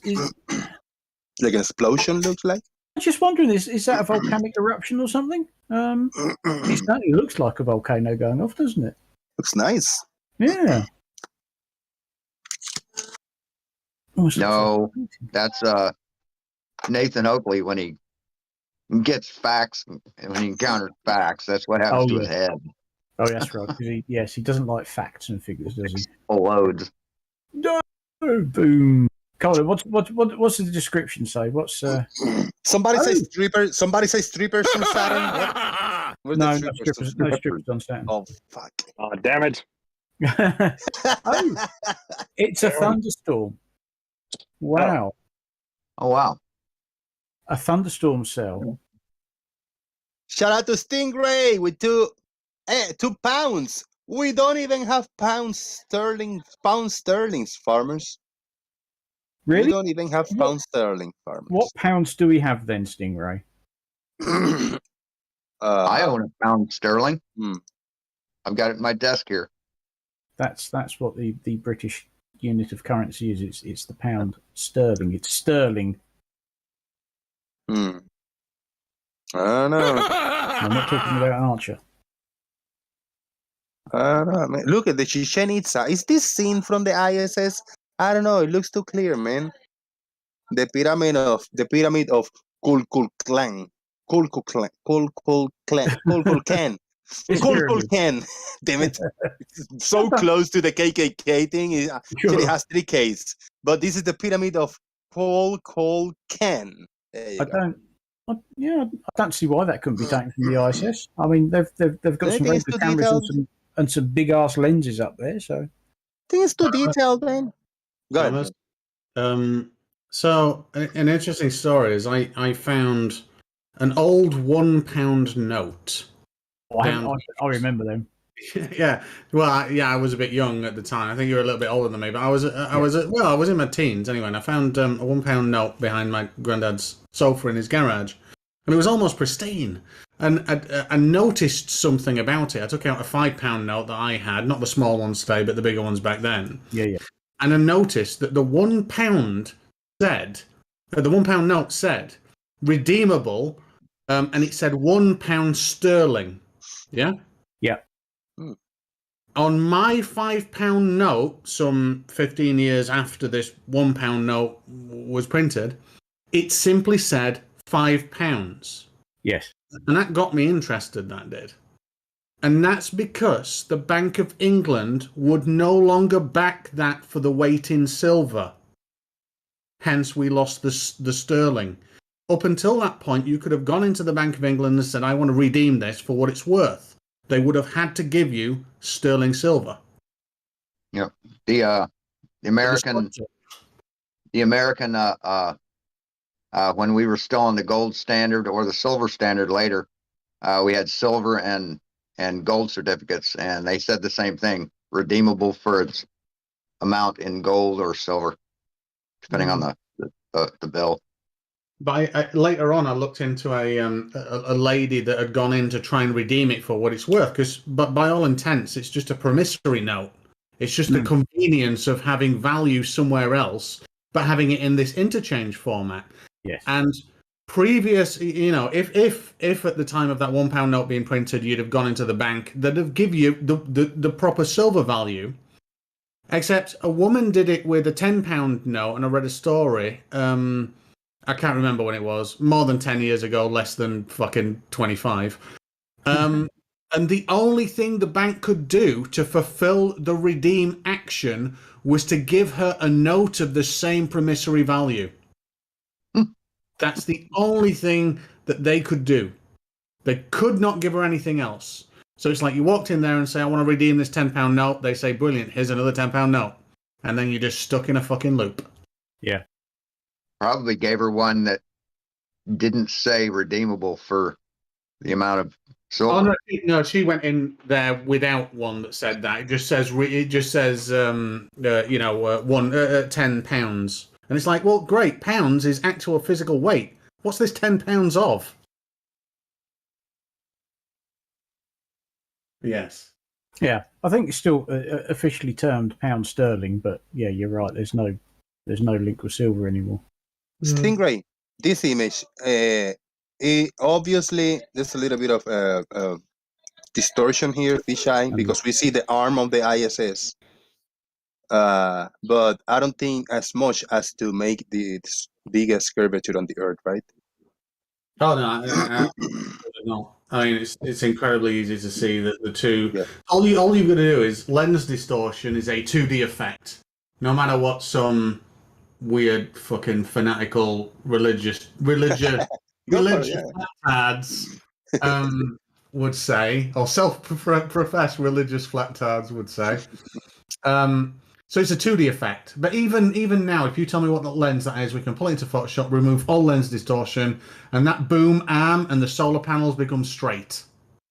It's that simple. And this is the crazy thing. This is the thing that I mentioned yesterday with how fucking easy it would be if the Earth were flat to prove it and to disprove all of this shit. Exactly. You could just go and get the same lens and take a photo of a grid and say, "Hey, look, you see this grid that's like got full of straight lines? Look, now it looks like there's a partial fucking globe there for some reason. Not that there ever could be, but it would be so easy to demonstrate this. But it's just made up bullshit by fanatical people that are a little bit wrong in the head." Thank you.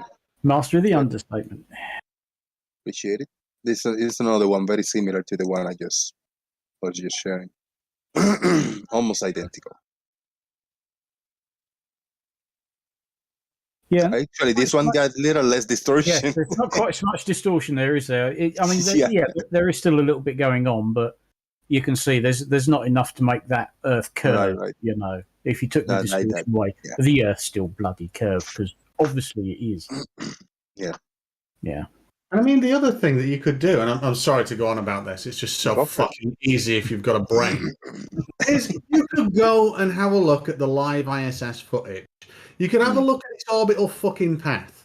Then you could wait till it passes over you and get local fucking Doppler radar of the weather patterns as well as visual reference outside your fucking window and say, "Hey, look, these two don't match."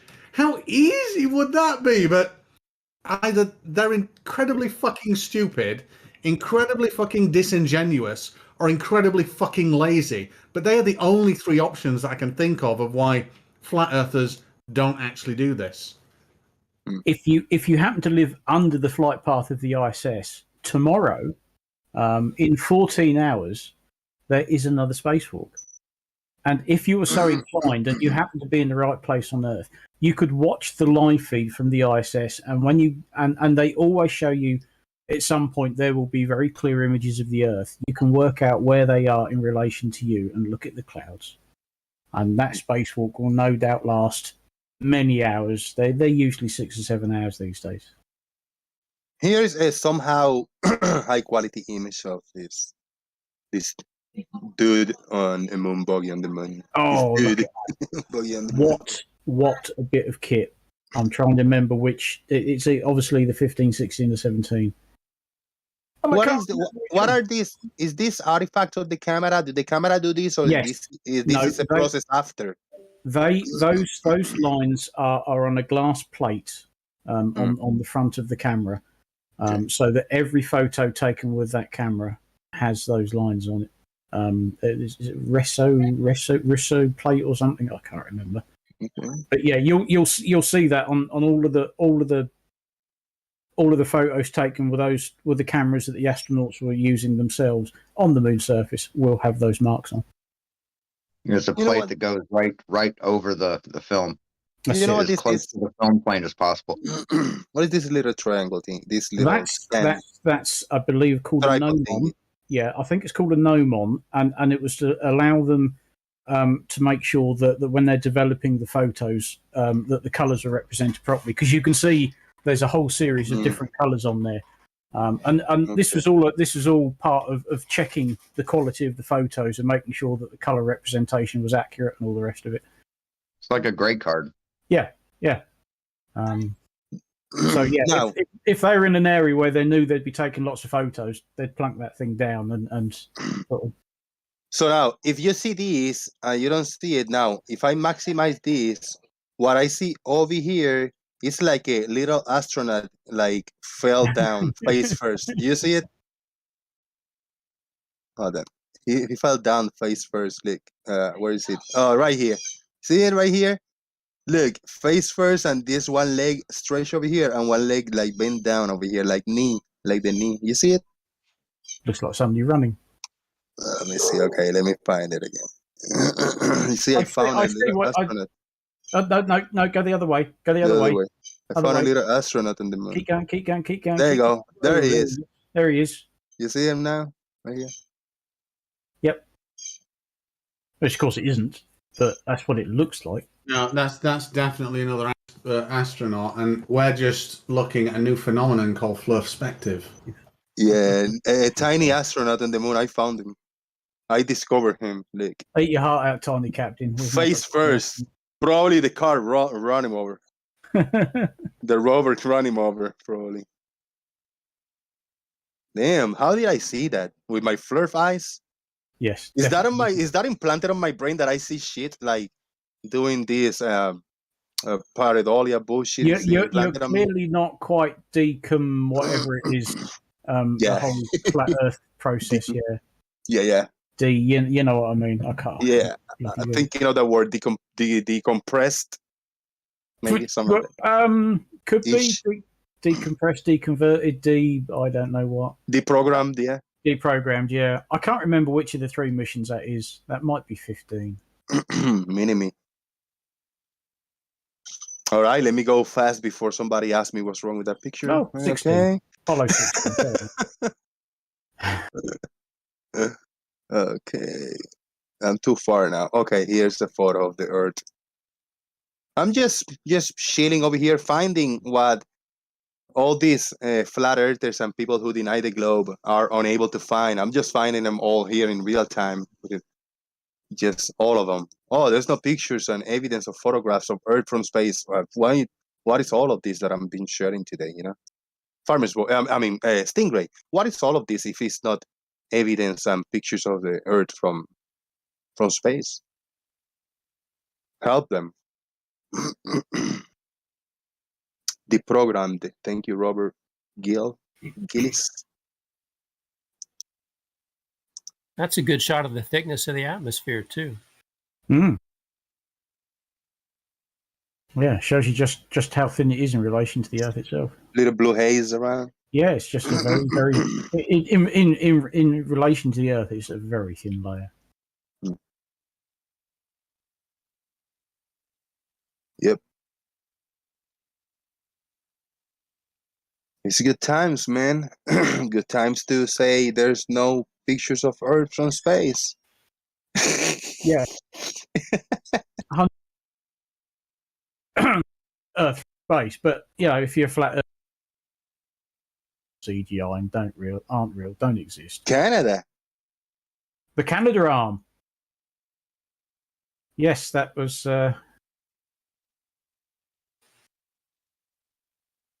Yeah, they used it on the space shuttle, and I've got a vague feeling that I think it was transferred from the shuttle onto the ISS, or was it a completely new one? I can't remember. It's a new one, but it's Canadair. Same setup, Same idea. system, isn't it? Yeah, just bigger. Still got the writing. That's one of the major contributions from Canada to the ISS is the Canada arm, and that's the main one on the ISS gets used an awful lot. This is a volcano eruption picture. There you go. That's probably the best sort of place to view a volcanic eruption from. From high up. many miles above it, yes, where you can't get affected by it, yeah. The Great Pyramids of Giza as seen from really high up. How about that? Yeah. That's cool. I mean, it's kind of, this is the picture, and then they maximize this segment right here. When you see photos of the pyramids, it's always taken from that right-hand side. Because if you take photos from the left-hand side, all of a sudden it doesn't look that impressive with that huge urban sprawl just behind it.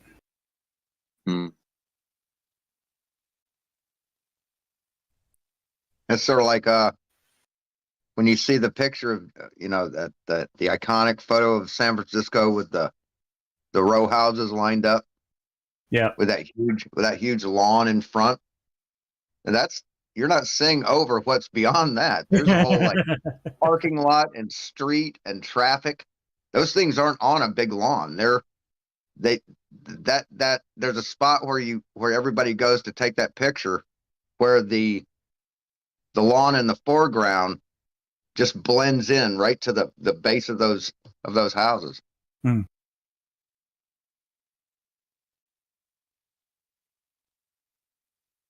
Yeah, I went to that spot at Mission Dolores or something or it's one of the parks, and I was like, this doesn't look anything like the picture. What the hell?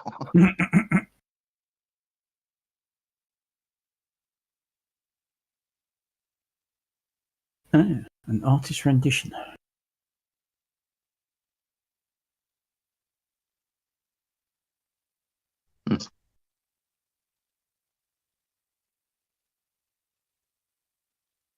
Hmm.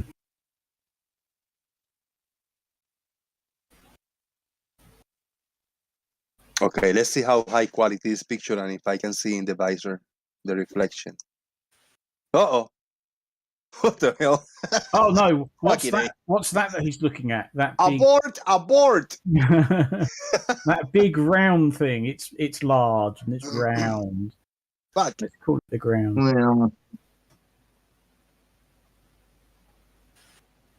is he taking a selfie? This like his arms holding the whatever camera it is? They do, yeah. They taken the. Either that, or if they're working, because they're always out there in pairs. They're working close to the other. I mean, you can take the curvature out of this Earth if you, instead of bulging the helmet bulging out, you can make it as it bulges in and it smashes in your face and it bulges out. It doesn't matter if the arms are warped all the way the opposite way. As long as the Earth is flat, it's okay. You can bulge the helmet inside, outside in, and smash your nose against it. It's okay. Just make the Earth flat. No matter what, you have to. Okay. Thank you. Makes sense, right? Yeah, let's not jump to conclusions. Why did I press? Damn it. Now it might take me back to the top. No. Okay. Continue. I think. Thank God for that, because you'd come quite a way down. Huh? Yeah.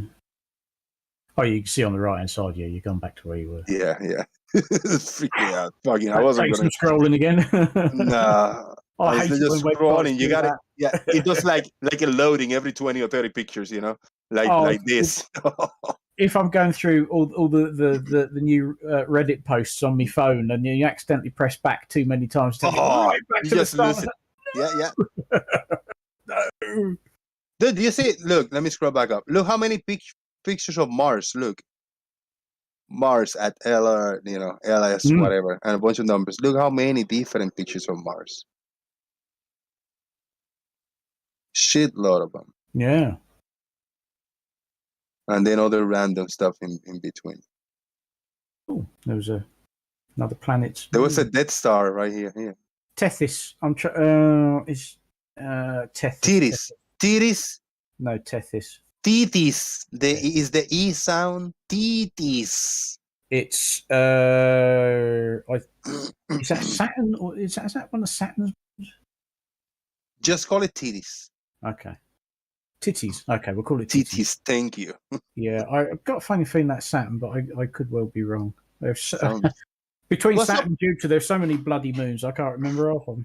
What's up with Antarctica being in Mars, in every picture of Mars right here? Mars does have 2 polar ice caps. And they the ice caps wax and wane. They grow in size and shrink down throughout the Martian season. And they're not it's not water ice, it's carbon dioxide. But Mars does have 2 ice caps. So why is it this big in this one and this small in this one? Like look I how said, big this is. Yeah, look how small this is. During the Martian year, it's summer at the poles or the winter at whatever pole. The ice melts and obviously shrinks, and then come winter time it freezes and grows again. And they do. You can see they vary in size quite a lot, but that's basically frozen carbon dioxide. Is this the same picture that they added? No, because if you look in one, it looks like there could be there's more dust or something in the air, because that black bit in the middle is rather dark on one and not quite so dark on the other. Mars does have a lot of dust storms, given how dry it is. I'm gonna open a few more. Don't you think these are the same pictures? I'm gonna now I'm curious. No, okay, I got that one ready, and I got this one ready. All right. So we got picture 1, 2, 3, 4. I mean, it's exactly the same angle. It's taken at the same point, but you can see that one of the photos is particularly clear. That one, that's quite clear, and that one isn't. Is it possible to take it from the same angle? Like this? So many times? Not. I mean, like the actual, like the shape of this landmass, like it just doesn't move this shape, you know. Yeah, you got a little more haziness, a little less, but it's exactly the same. Like it's just kind of a stock picture, like a base, like a foundation picture, and then things are added up to it. Stingray, what do you think? Are you here? Like, you follow me? What I'm saying? Depends where the photo is being taken from. I mean, this isn't necessarily being taken from Earth. You'd have to have a look at the description, because this could well be taken by something that's in orbit. I don't know. Okay, there's been I already skipped like I don't know how many dozens of pictures. I got 2 more. Let me open these last 2 more to see if they should be different, man. Because I see that shape. It is still the same, bro. It doesn't change. Farmy Boy, it doesn't make you think like, yeah, this actually might be like what they do like on Earth, you know? They do something like that, some pictures of Earth. They got a foundational picture markup thing, and then they add up the layers. This might be it. It might be, but it'd be interesting to see if under the photo it tells you where the photo is taken from. Because if this is taken from Martian orbit, then it's got. I mean, I don't know where these photos are taken from. What a fucking coincidence! March 15, my birthday. In 2005, I turned 30 years old on this day. Big date. This picture is a composite of Mars Global Surveyor. There you go. There you go. Okay. So yeah, Daily Global Images. Yeah. They are doing a previous Mars year this month. Mars looks similar to the. Okay, so that's a composite. So they got this base picture, and then they add the layers up of whatever differences. Yeah. So that's taken from Martian orbit. So yeah, that makes more sense. See, you can even see it here. You know, it's actually the same picture, just looking different with different filters, type of thing.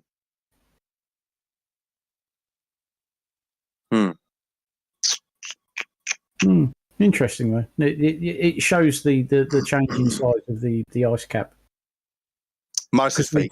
They shrink and grow through. Mars is fake. There you go. Okay. Case closed. All right, fair enough. Aurora's Bigfoot. Oh, under. I got excited for a second. Let me leave this Bigfoot in here. Hold on, I gotta step out for 2 minutes.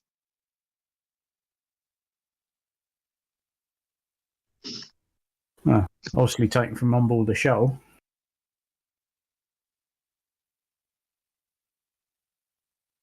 Very pretty. Al-K, Mars is fake. How can you tell me Mars is real?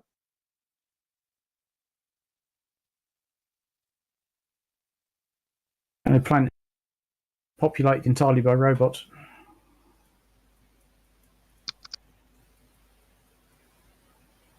Al-K, what if I tell you that Mars is fake? You believe me?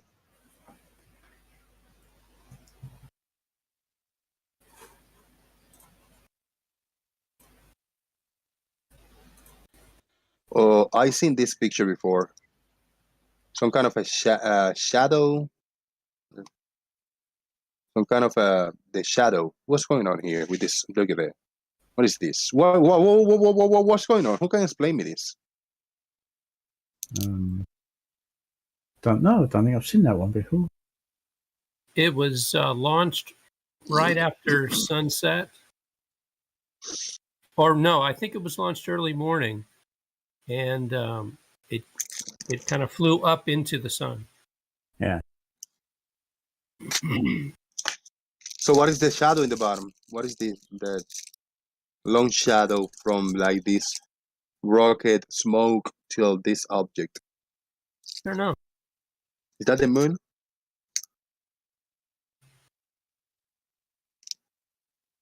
Not sure what's going on there. That's the sun lower right, isn't it? That's what I thought. But what's that? What's that sort of dark bluish looking line?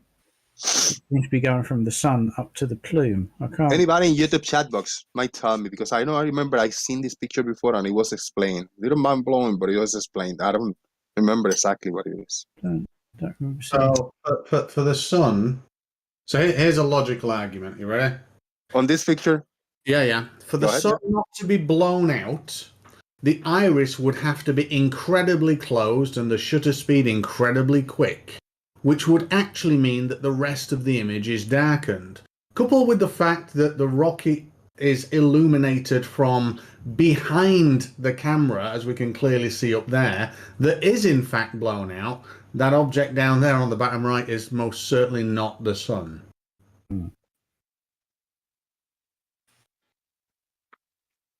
It's most likely the moon, and it's just one in 1,000 occurrence where the actual shadow through the dense atmosphere high up is being cast in a straight line that just happens to be straight towards the moon.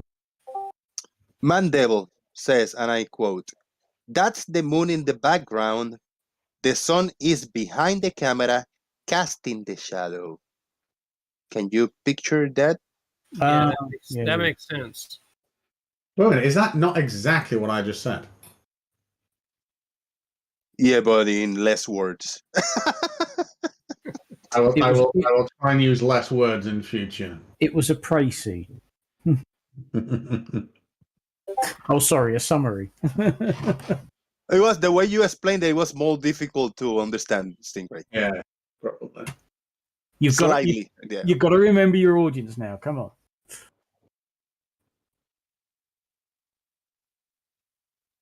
But yeah, I think it's a cool pic.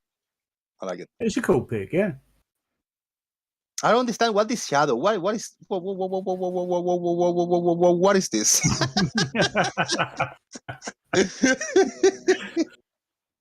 So is this the shadow from the sun illuminating this? Poof! You're throwing a shadow down, but why like to the moon and from like converging to this point? So to the moon, Why to the moon?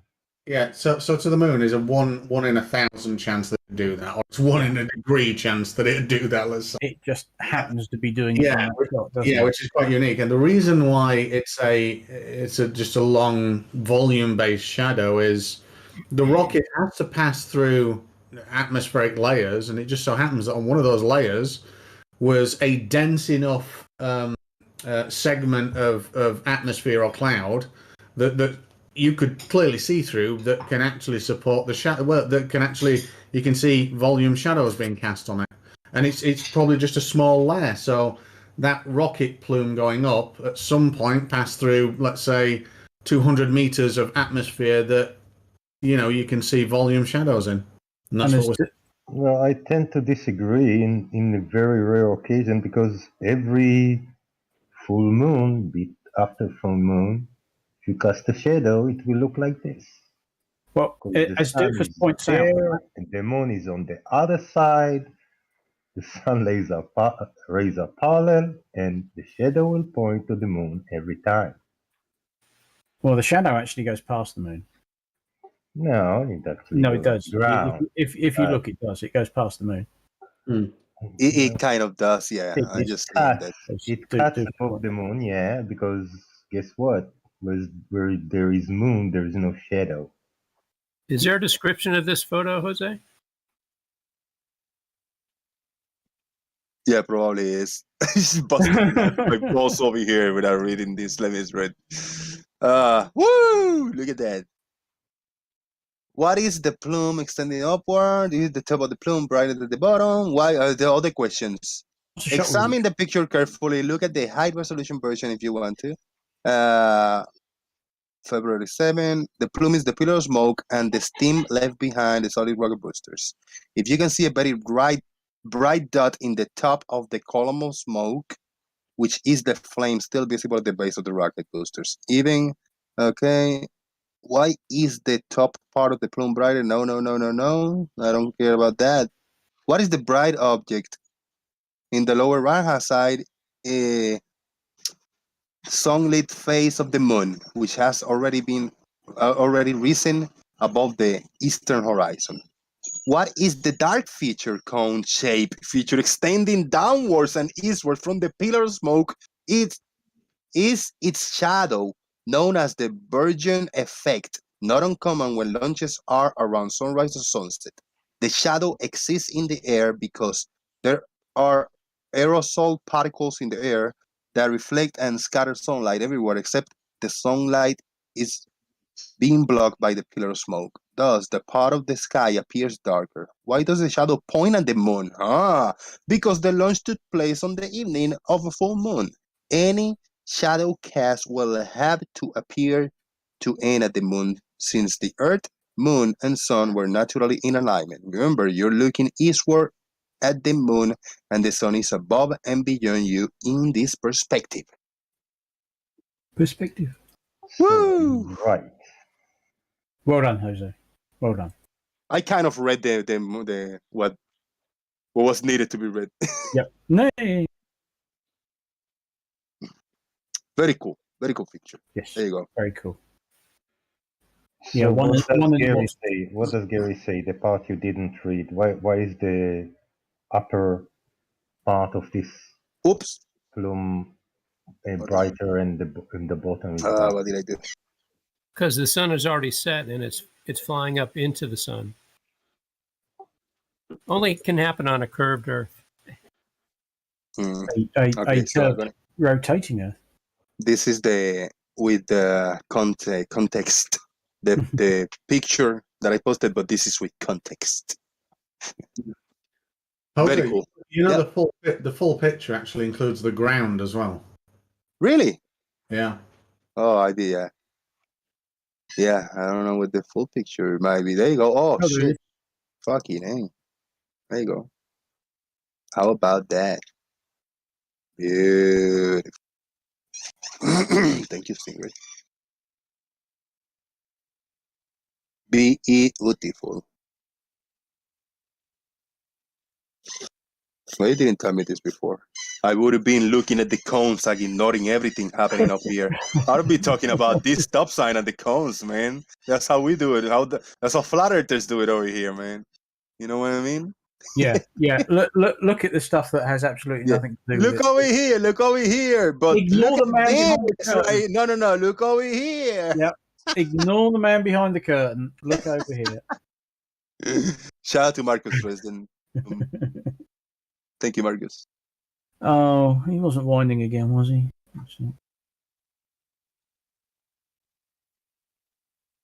Oh dear. Yes. I'm always keeping a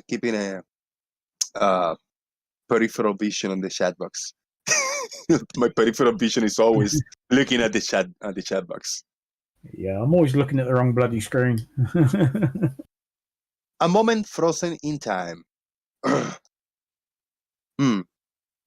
I know where this was taken.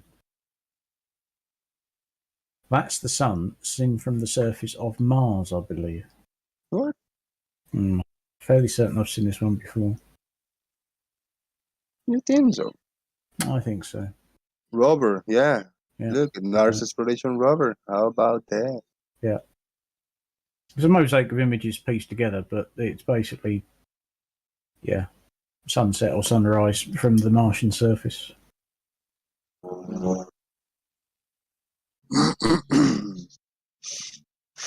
Hey, look, this is Pac-Man Earth. People can use this as Pac-Man Earth logo. You see, the sun is going over here, and then it's coming back over here. Boop, boop, boop, boop, boop, boop, boop, boop. And then appears over here. That makes sense now, Stingray? Does that help? That actually makes, if you can explain the mechanism by which the sun would immediately transport 24,000 miles instantaneously and appear at the other side, then if you could do that, and that's only one thing to explain, so that's less than trying to explain it on a flat fucking pizza saucer. And it actually works. This is closer to working than a flat Earth. Isn't that something, man? Arwin believes this type of shit. I found some kind of a model, somehow a model of a eclipse. How about that? Let me see if I can find this and share it with you. I saved it yesterday. A flat Earth eclipse explained. Okay, let me click in here and share that with you. I'm gonna mute it first, and I'm gonna post this right here. Click clips. We got a private watch later, and I just decided to save this one. So here we go. You tell me if this makes any sense whatsoever. Just tell me to pause whenever you guys want. Look at that. They got the dodo earth down here.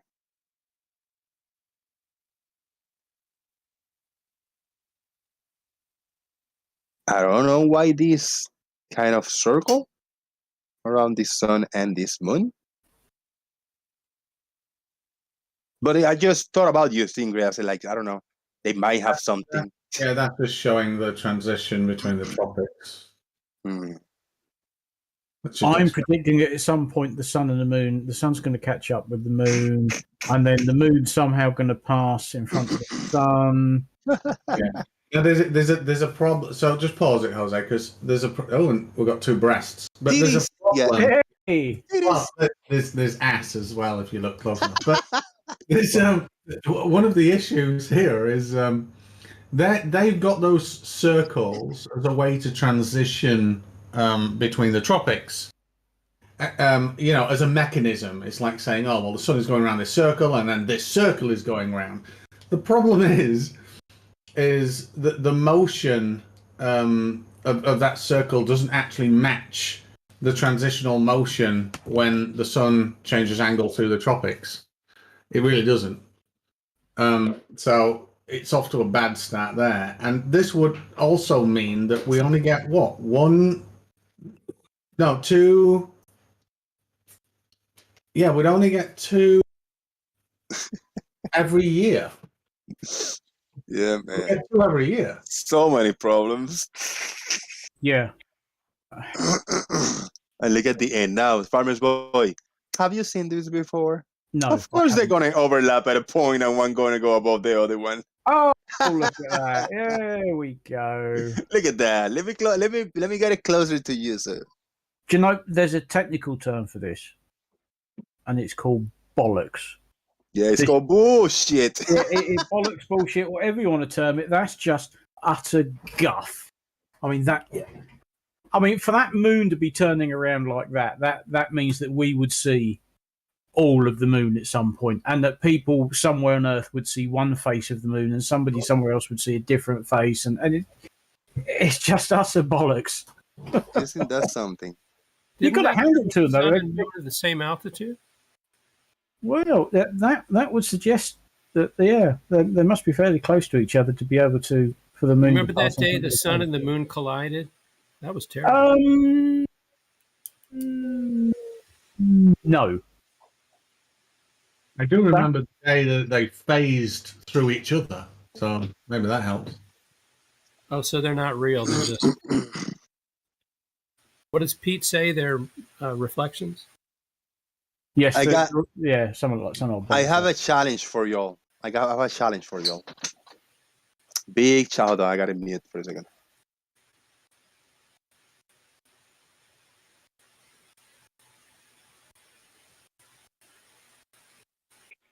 What's that on screen, Farmer? I was looking at that earlier on. That's an old McDonnell Douglas thing from the 90s. It's the McDonnell Douglas DCX. I asked you with complete confidence that you'd give me the fucking answer as well. Pretty cool, that. Because when I joined the show, Jose was actually playing a video of one of the test flights. Mm-hmm. And it's something that it itself didn't really go anywhere. This is from the mid-90s. But if you have a quick look on the Wikipedia page, it turns out that some of the engineers involved in it went on to develop New Shepard, Blue Origin and New Shepard. The engineers who worked on this worked on that.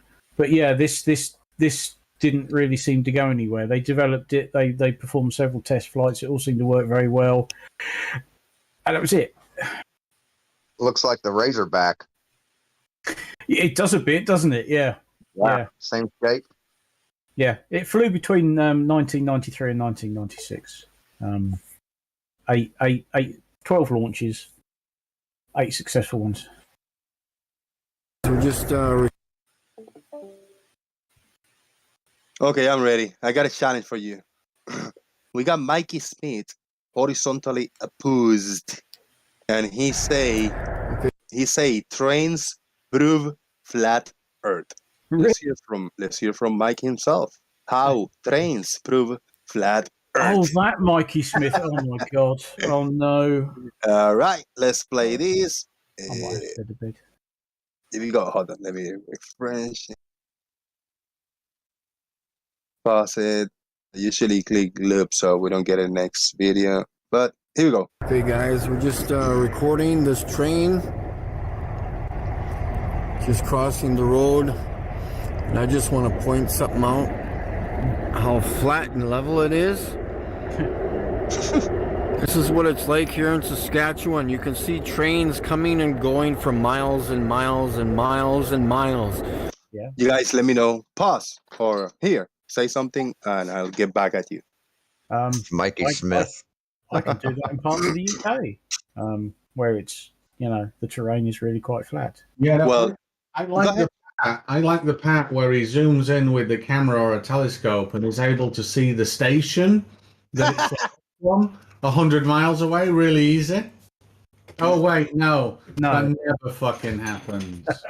But listen what he's saying. You can see trains coming and going for miles and miles and miles and miles. For those of you globeheads out there, for miles and miles and miles and miles. For those of you globeheads out there, I would like to. I was waiting for you to show me how these trains that weigh millions of pounds. Where exactly is the curvature that you're trying to provide?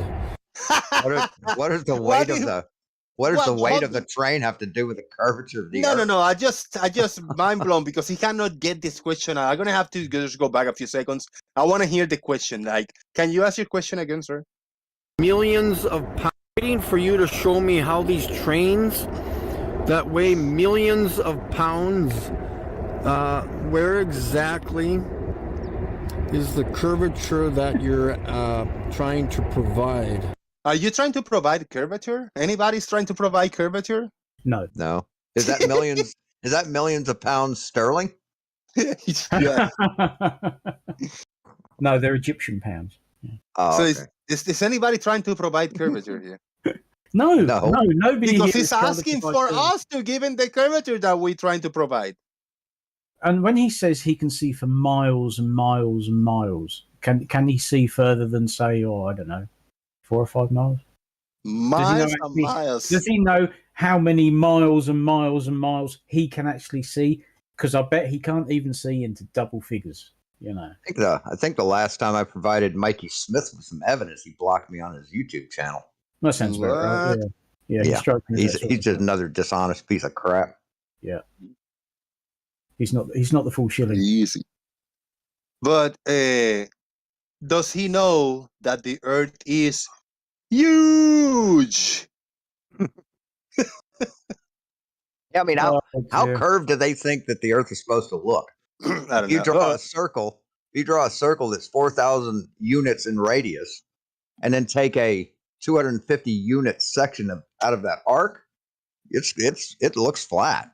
Yeah, but let's see the rest. We are halfway in this video. Let's see what the end of this is. Is the curvature that you're trying to provide? I'm looking for the curvature, and I'm wondering how these trains go from west to east or east to west. Anybody want to answer that? by having a pilot, by having a person driving the train from east to west. They go from east to west over these very technical and complicated things called rails. Yes. Yeah, because they don't having a conductor also helps. That's generally how trains run. They're famous for not running on the road, but for running on rails. Yeah, you very rarely see a train running perpendicular to its track. No, Ron. Let's finish it up. Curvature.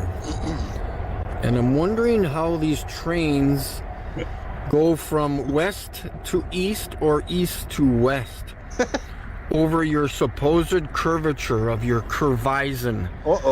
He said curvaison. We're in trouble now. Oh dear, he's been talking to Renee, hasn't he? We say curvaison. Beautiful curvaison, my brothers. Over your supposed curvature of your curvaison. Because I'm sorry, but I do not see any curvature here in Saskatchewan. Or anywhere in the 3 provinces, Manitoba, Saskatchewan, and Alberta. I see absolutely no curvature.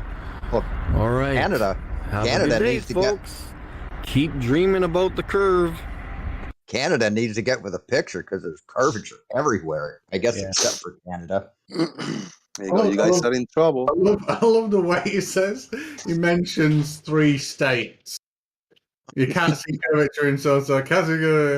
But the other thing you can't see is any of those states from any of the other states.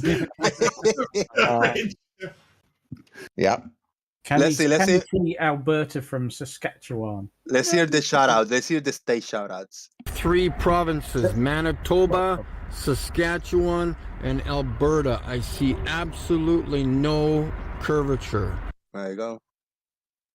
Well, you obviously need to go to a different province then, don't you, dear boy? Yeah. Then you'll see. Yeah, Alberta is a state, but Saskatchewan isn't. It's a territory. All right. Yeah, I thought I'd share that with you guys. It was kind of funny. I mean, it scares me that he goes outside without a helmet on. You know, Saskatchewan is the far west province, isn't it? Yeah, on the way to Yukon. Yeah. Okay. So why can't you see? Which is also a territory.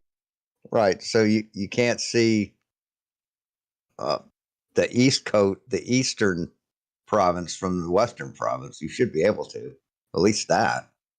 I mean, if you can see the sun at sunset on the horizon at 6,000 miles away, you should be able to see Hawaii from California. That's only 2,400, right?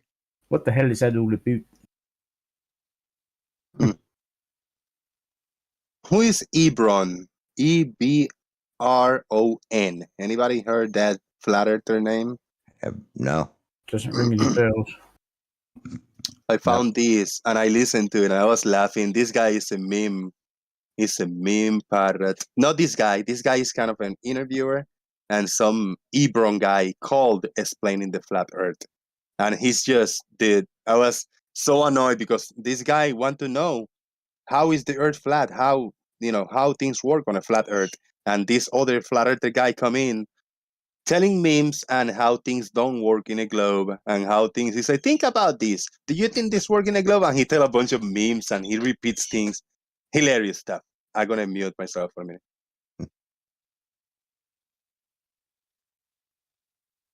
Yeah, you ask them, show me proof of flat earth. And they go, well, fire trucks are red. Laser tests, long distance imaging. But the globers have their excuse of refraction. How do we break through these globe excuses, Mr. Hawkins? How do we stop these people from hawking the globe incessantly? They aren't excuses, they're measurements. Measurement means you have to have an unchanging standard, a straight standard to measure the curvature of the Earth against. No, you don't. You just measure it. You take all factors into account. So that's the last thing I'll say to you. Oh, Sean Hawkins, how can we get these globers to stop hawking this ridiculous model? They need to hawk it up like a loogie and spit it on the ground. The weird thing, though, Lemon, is, I think I said this to you before, it works 100% of the time, all the time. Show us something different that also works as consistently, and you'll have a point. Yeah, still waiting for your evidence. Still waiting for your evidence that you're supposed to be bringing for the past, 7 years? You've not brought one thing. A nice play on words, though. Hawking is a synonym for, selling, but also it could refer to like a falconer, something that uses a bird of prey to hunt little birds. True. It also means regurgitation. This globe model is like a piece of gum that you found on the side of the road, chewed, spit out, picked up, chewed, spit out, over and over again. Yeah, and this really triggers you, doesn't it, Lemon? The difference with that piece of gum, Lemon, is it's 100% useful. It can predict absolutely everything, so we can absolutely use it in real life. It can give us benefits in society, and it doesn't fail. Go do the same with a flat Earth, and you'll have a point.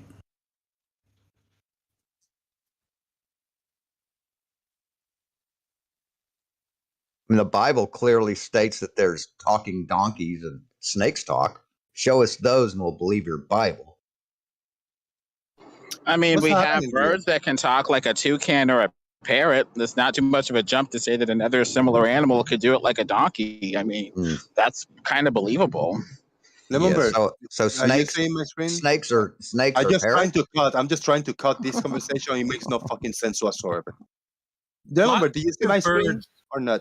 Lots of birds can mimic crap they've heard, but they don't know what they're talking about. Let me share the image over here for you and for Stingray and others. Look at that. I've seen this image before. What's going on here? That is really gorgeous. That is. I love it. Yeah, it is. I took a It photograph. looks like a rocket going up, curving, and coming back down somewhere in the Atlantic Ocean. What's it look like to you?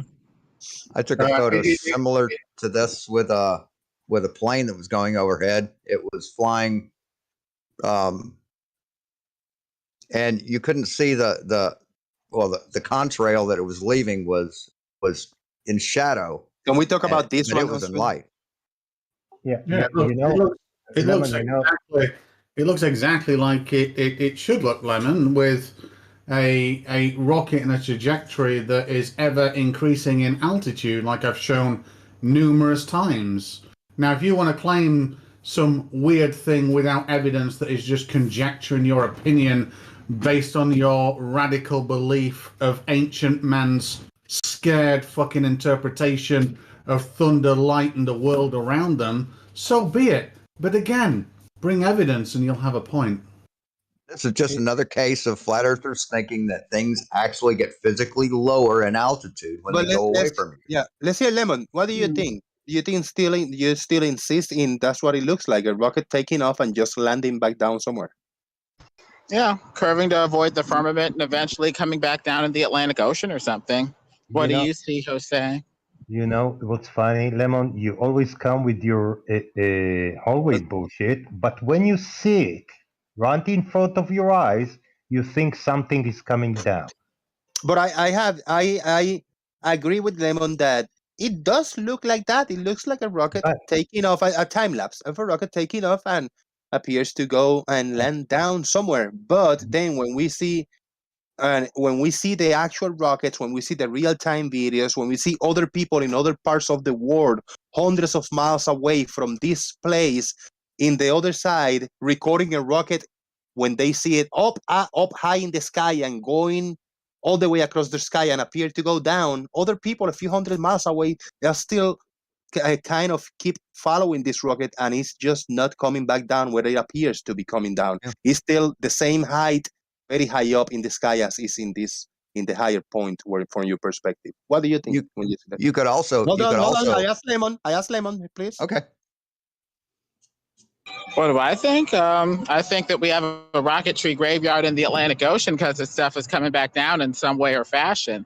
Now, whether it's floating over a ball globe, Jose, or rocket propelled or propelled by Satelloon or Rocket Loon or whatever, that's another question. But as far as I can tell, Jose, these rockets appear to be going up, asymptotically curving, like they're approaching something but not quite passing it. Yeah. That When seems to go with more like a flat surface covered by a dome. people across the Atlantic actually still see this rocket up high in the sky going across their sky. So it's just like a hallway. See, the ceiling of the hallway looks like it drops in altitude, but it doesn't, does it, Lemon? Yeah, Lemon. Yeah, it's Why perspective. suddenly? So you guys are trying to why say do that you from our assume? perspective it looks flat, So but it's why actually do you round. assume? When you know the things that getting far away from you look like they're going down without them going down, why do you assume that here they are really going down? Well, it has to stay at the same elevation. As far as I can tell, this rocket is going higher. So the conditions aren't there for it to stay at the same elevation and approach the level of the eyes of the observer. It appears to be going higher and higher until it asymptotically curves and approaches some sort of limit of its height. Then you would expect perspective to start kicking in then. Well, we have the curvature. that's orbit. Yeah. It's orbit. It's Saturn rocket loon orbit. It's just rocket propelled over a flat surface. Are you trying to imply that globe gravity slingshotting it around a ball? Absurd. Only one loon here. There's only one loon here, Lemon Bird. Sorry. Rocket loon, Saturn, some sort of propulsion over a flat surface, or blown in the ionic wind. So when they crash into the ocean, why don't they? How do they dodge any like fishing boats? Excellent question. I don't know. Thank you. Hey, Jose, could you do a search for salvage companies? They're working in the Atlantic Ocean salvaging rockets. Oh, Could you do a search on? there's a cemetery, a rocket cemetery somewhere in the Atlantic. There is. I guess there should be a salvage company. There is actually, Jose. And it's known by NASA. It's known. NASA has a webpage on it, but it's not. Doesn't mean that every single rocket go landing there. They know which ones are they going to land because they are announced. We're gonna separate this whatever the separation, and this part is gonna be just crash over there. People is aware of that. Yeah, those are stages. Those are the stages. I'm talking about the whole rocket. No, the entire rockets. Yeah, they're not there. Well, devil's advocate says there's a difference. What was that? You'd have pieces washing up on the shore of Puerto Rico, right?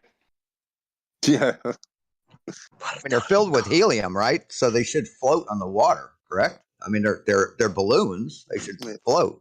Now we got this image from Doofus posted. This is from a different angle. A person saw this. A person didn't, saw this rocket just approaching from a different angle. And if this person follow this rocket, this little point is gonna appear to go over his head and appear to go down and down and down to whatever point or disappear. What will another person hundreds of miles away is going to see? He's going to see the same thing. He's going to see the rocket going above their heads until they're just higher up, and we don't barely see it. Yeah, just like a hallway. It's no mystery. I mean, technology exists to launch this machinery up there and keep the orbit or the circuit or whatever you want to call it. Science is magic to the uneducated mind.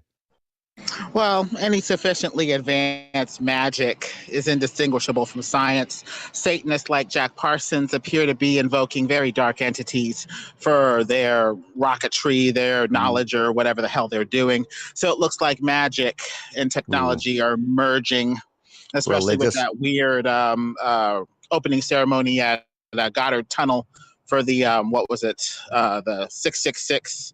What is that thing? The Hadron Collider. Thank you. Hadron Collider.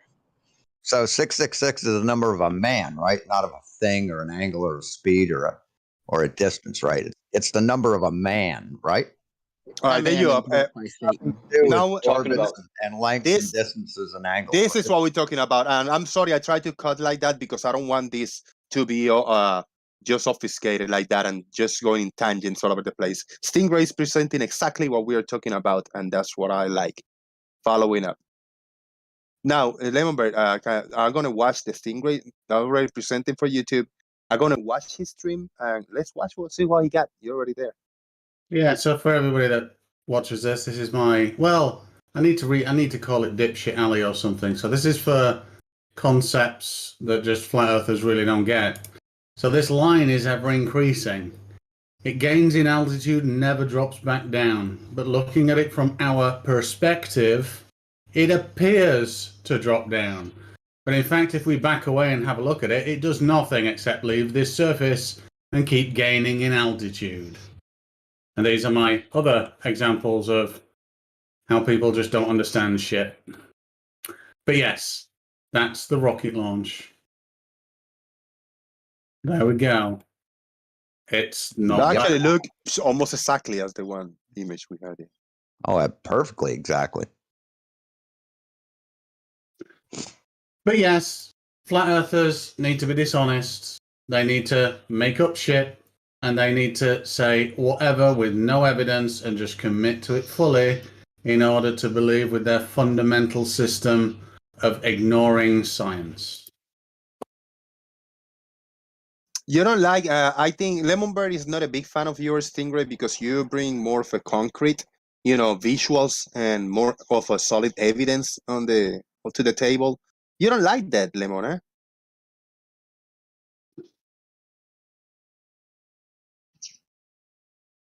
She don't like this much. Flat Earth is nothing more than kids sitting around playing a board game saying, wouldn't it be great if all this Monopoly money was real? Lemonbird likes you more than Stingray, Sean Hawkins. I just read that. It's a fact. Yeah. I mean, I've said this to Lemon, I've said this to Gary. Let's work together and figure out what the input variables are, and work out the exact variables that affect the effects that you claim. Because perspective alone is not it. This is perspective right here. It is not hard to understand, but you guys invent something else. So Gary Lemon, I'm willing to commit time live on Jose's show. Let's try and figure this shit out and see if it actually works or whether it's just figments of your tiny little confused minds. This is actually good. It's a on computer model. Well, I can say it gets very close to reality when you can make a prediction. You not a prediction when you see an observation and you can in a computer model just make the shape of the surface. You're talking about the flat Earth. Well, make a flat surface and then throw this path of this rocket or whatever, and just make it, just make it agree with reality. The only one that agree with reality, look at the curvature, the curved surface that Stingray is presenting. It's not about true or false. It's about a prediction. All right, this is going to work in a flat model in my mind because of these reasons. Now I'm going to put it in a computer model, and it just doesn't look like that. It's impossible to make it look. I said, now I'm going to do it in a computer, in a curved Earth, in a curved surface, and I think it might come close to reality. And voila, Stingray have made it possible. He's not making shit up. He's just putting it out there for us to see if it matches reality, what we see or not. I would absolutely love Jose. I mean, this thing here is so simple. I would love to build a flat Earth version of this that works in any location. Not every location, any location, with a sun that doesn't change altitude and doesn't change size. In fact, throw the size out. Let's just go with the path through the sky. So fixed altitude and path through the sky, and let's make a flat Earth be as good as this just for one location, even though this is correct for every location all the time, in every month, for anyone through the day. I'd be willing to try and work on a model that just works with one location for one day of 1 year. And I still haven't got any takers, and no one can explain it to me.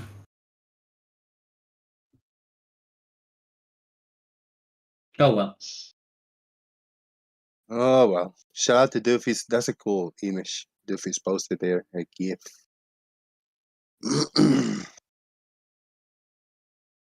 Fucking mosquitoes are fucking killing me, damn it. You got mosquitoes there where you live, Stingray? I don't like killing things. I really don't. But I did find I've just had I'm having an extension built and a room converted into something else and just a remodel. And I just found a mosquito inside in my house. Now, normally I would try and catch it and get it out, but I've got a small child now, so I just had to kill it instantly. So, and I didn't like myself for doing it, but yeah, we get mosquitoes. I heard somewhere that there are no mosquitoes in Hawaii. There's no mosquitoes on flat Earth. Mosquitoes are fucking killing me today. No flat Earth. Earth's not flat then. Sorry, Okay. Stingray. Why would you kill a mosquito? You live in the UK. Like I don't get that. Why would you kill a mosquito when you live in the UK? Why would I kill a mosquito? Yeah. I'm assuming like, you live in the UK, yeah? Yeah. So why would you kill a mosquito if you live in the UK? Why would I? Yeah, why? Why? Because I couldn't risk that I wouldn't be able to catch it. Catch what? Malaria or? No, the mosquito, to put it outside. Like I said, I don't like killing things. I don't like killing anything. If I can avoid killing it, I will. Yeah, but why did you though? I don't get it. Oh no, because I've got a small child and she got bit by a spider. Okay, what was it? Because it was a mosquito? I caught her in the air. I caught her in the air. Look, it was fucking above me, and I caught it. Mosquitoes are vectors. They carry disease. Vicious. Not in the UK. They don't. Yeah, she's got. She was bitten at about 3 weeks old by a spider, and now she's got superpower. No, and I can still see where she was bit as well. And I'm just, I just don't, I don't risk her getting anything anymore. So, shout out to Martin. We got a £2 super chat. Martin says it's hard to overstate my satisfaction. Thank you very much, Martin. Thank you very much. Hey, you drop something, drop this. It's backwards, but Stingray, because that's in this Discord. Why? You might see it the right. Oh, wait. Yeah, you might see it the right way, but in YouTube, we're not. I don't know. I'm confused about this camera. It is what it is. I'm going to kill myself for it today.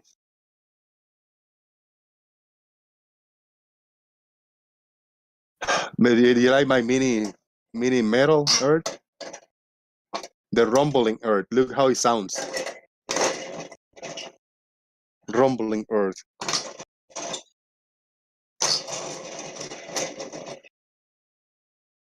Oh, we got a super chat by Anamorphic Mind. Stop it, Stingray. You're killing me.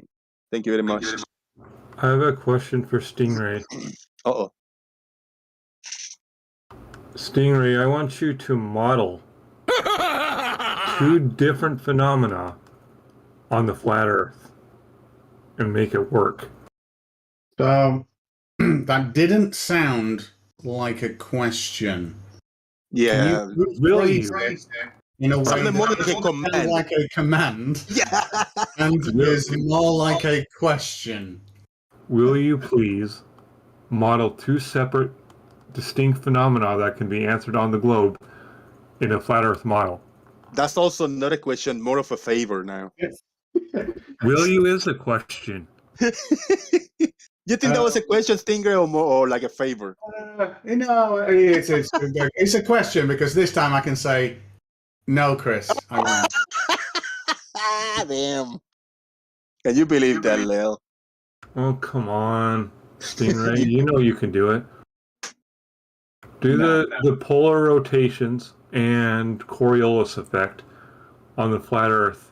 Those 2 separate phenomena make them work. No, Coriolis, you could do.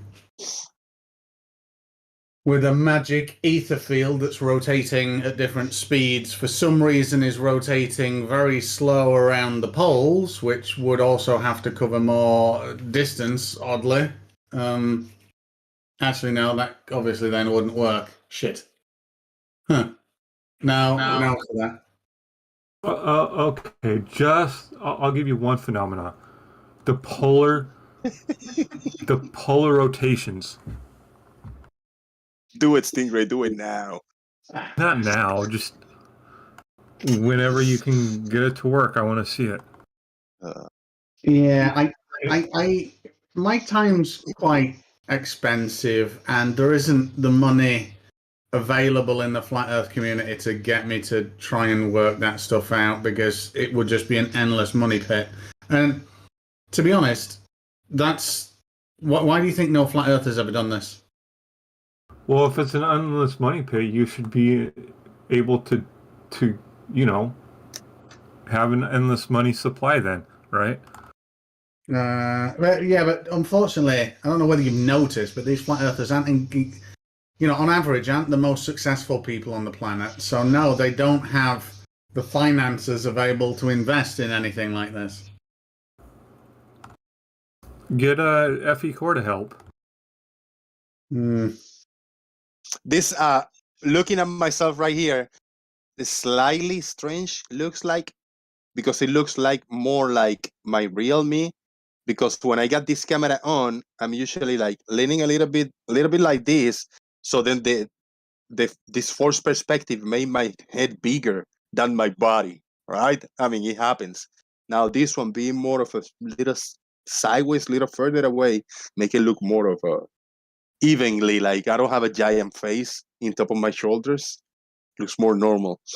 Shout out to Anamorphic Mind for a $5 super chat. Lel, ask the question, but ended with the puppy eyes to get Stingray to do it. I don't have video, so I can't do the puppy eye. And my favorite French mongoose is not here, so I am only here. I'll only do it for him. That's like the exact opposite with Brian's logic. When he takes a picture of himself, his body looks huge and his head looks really teeny. Looking here, you see this camera now, a lot bigger, the face, a lot bigger than the body. Scary, actually scary. This is more of a, I see this and I see more of a normal, the way I see myself on YouTube. So when I actually see the other camera view is strange, because it reflects reality better. This is more of a forced perspective effect. I like the old Jose better, the one that I used to use on my little moniker. No, I like Jose with the big head, but this is okay. When we did portraits in the Army, one of my jobs was to take promotion photos for like NCOs and officers. So when they go for the promotion board, they can see a picture of them in their uniform looking the best they can. And we got as far back as we could and used as long a lens as possible. And because it compresses all the features into a flatter. I'm flattered. Into a flatter, like a flat plane. It doesn't give you the foreshortening effect. The puppy nose effect. For who? For like people who are going in for a promotion. Like if I'm a major and I'm going for lieutenant colonel, I have to get a current photo of myself taken full size in my best uniform, looking the best I can. And yeah. That camera, the other camera adds like 50 extra pounds on my head. That's it. I also got small hands, not a big sign. Look, you got big hand. I got skinny hands, skinny arms. Still healthy. You're a big old muscly man. Healthy guy. Big belly, 3 nipples. Couldn't ask for better, man. Shit. No brains, a no-brainer. No-brainer. Let's get out of here, man. Almost set. Everybody in chat box, thank you very much, man. My fucking mosquitoes are killing me, and we had no PayPals today. It's okay. We had a few super chats. It's okay. Still hanging in there. Peter G say that this has to mean that I am CGI. Flippers often say that images from space that show continents in different sizes are evidence they are fake. Whoa, do you hear that? So that means that I am fake because I got different sizes. If I'm looking over here, I mean, look at my size right here, but look at this. That's a different. That's a slightly bigger head than this one on YouTube. People watching on YouTube, slightly. And I'm usually in my show, so I'm just like this, you know, like this is me. It looks like one of those little bubbly head type of things. But then if I just got it right here doing the bubbly head, it doesn't look as funny as the other one because of the angle of attack. Shout out to them. It's called foreshortening for reals. All right. Blue Marble Science, are you there? You want to give some final thoughts? You might have been lurking, listening a little bit in the background. Oh, I think I was missing too much to have anything to say, really, Jose. So good, so good. Good to hear you. Thank you. Oh, Alem.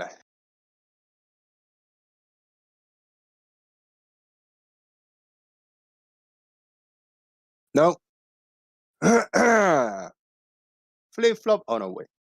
Gary, you got some final thoughts, man?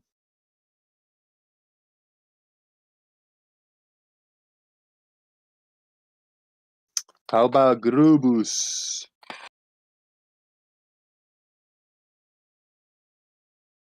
Yeah. I don't know. Interesting show, I suppose. Glad to see Blue Barnes back again. That's all. Thank you. He say that thing. He say interesting. J Mac, final thoughts. Hey, Jose, good show. Except for that little bit with that yellow bird that comes in every once in a while, shits on the board. But thank you very much. Thank you. Left Lane, you're here. Final thoughts. Shout out to Left Lane, the boss man. Maybe busy over there. Drive safe. Stay safe. Sean Hawkins, final thoughts. Good show. It was fun indeed. Yeah. Lil, final thoughts. Final thoughts. The Earth rotates. It causes Coriolis effect. The Coriolis effect, and airplanes are not affected by the Coriolis effect, like trajectory, ballistic items. Period. Boom. Good show, Jose. Boom. Thank you. Marcos Dresden, final thoughts is flatards can't be scientists. Thank you. And the Stingray, final thoughts. I'd just like to end wishing all the flat earthers very, very, pleasant life and be well. And there are, each of you have got your own individual skills and attributes and things. I think if you learn from each other and actually shared them, you'd make better flat earthers. So just going over a few of the attributes that it takes is you have to deny science, never create a model that can make predictions, and please always remember you have to forget everything that you learned the day before, and that needs to go on and on and on, and you can make a better flat earther. Well done. Cheers, Jose. Thank you very much. I appreciate it. There's a few more people in here that I didn't get to. Doofus Manfred, final thoughts, and then you all in. Oh yeah, I just wanted to respond to Lemon's earlier point where refraction is an excuse or some BS like that. When you set up a density gradient in any medium of your choosing, and you can ask how to set up such a gradient, that's not a problem. I can walk you through it. You'll find that the light always bends downward in such a gradient where the highest density is below. And on Earth, our atmosphere has it stable 20 feet AGL or above ground level or more. And so when we look at things in the distance under those conditions, They should appear higher if there's no curvature, but they appear lower, like they're dropping due to curvature. That's all. Thank you, thank you. Alem. 2 final words. The first one is Kalima. Kalima, that's the red Sahara sand that you mentioned earlier. We got hit hard here because it's 300 miles away from Casablanca. And the second word is the word that I think of whenever I hear about luminaries. Earlier, is luminaries or luminards or lumitards, whatever. And I always think of the word luthier or luthier, I guess in French. So that if maybe a couple of you guys might know that word in here. And that's it. Bye. Thank you, thank Good you, thank show. you, thank Ciao. you. Appreciate it. Anybody else want to holler? Brian Babbitt, you want to get a holler there for the audience before we get out of here? Yeah, why not? Did somebody mention that when they take pictures, the shorter lenses tend to make things rounder? The longer lenses make things like a flat plane? So, did I hear somebody say that? Somebody might have said something similar as a joke, yeah. As a joke? As a joke, maybe for real, they say it. I took it as a joke. No, I said that, but he completely misunderstood what I said. So. Did you say the longer lenses make things look flatter and look like a plane as opposed to being curved with a shorter lens? Hold that thought, Sean. Finish your final thoughts, and then you guys can talk for as long as you want. I gotta get out of here. I want to wrap it up the right way. What? Do your final thoughts. Yeah, finish your final thought. Yeah, it's nice to listen to you all struggling now, because obviously the sextant has blown your world apart and proves 100% that you can only have angles to a flat plane. And it is nice to hear you all chasing your tails, trying to prove otherwise. It is really ridiculous. You are the best adverts for the truth, which is the Earth is not a spinning ball. Thank you. Am I good or what? Fucking A. You are very good. The first person that put a comment up in the comment section when the video is up on YouTube and rendered, and if the comment is YouTube friendly, it will be pinned in the comment section. And everybody else that go behind it, please post a comment. You don't have to replay exactly. You can actually create a new comment. Try to do separate comments instead of a lot of replies to one specific comment. Maybe in the next one, tag at Jose, I mean this and that and that and that. You can do a few replays, but try to do new threads so the comments count more. One comment with 100 replies, I don't know if it counts like one comment or like 100, but I know at least 50 comments separated from each other is going to count as 50 comments. YouTube caches those little details, so if you guys can throw a boom in the comment section, as much comments we get is good looking for YouTube. Video get recommended, we get more new viewers, we get 1 or 2 new people to jump in the discussion and have a normal conversation with us, and we can pick on their brains a little bit from one side or another. That'd be cool. Leave a like, check on the links on the description box. Please support if you can, and we'll get out of here. We'll do it all over again tomorrow, hopefully. Jose JG out. Boom. Thank you. As usual, Brian Mabbott didn't understand what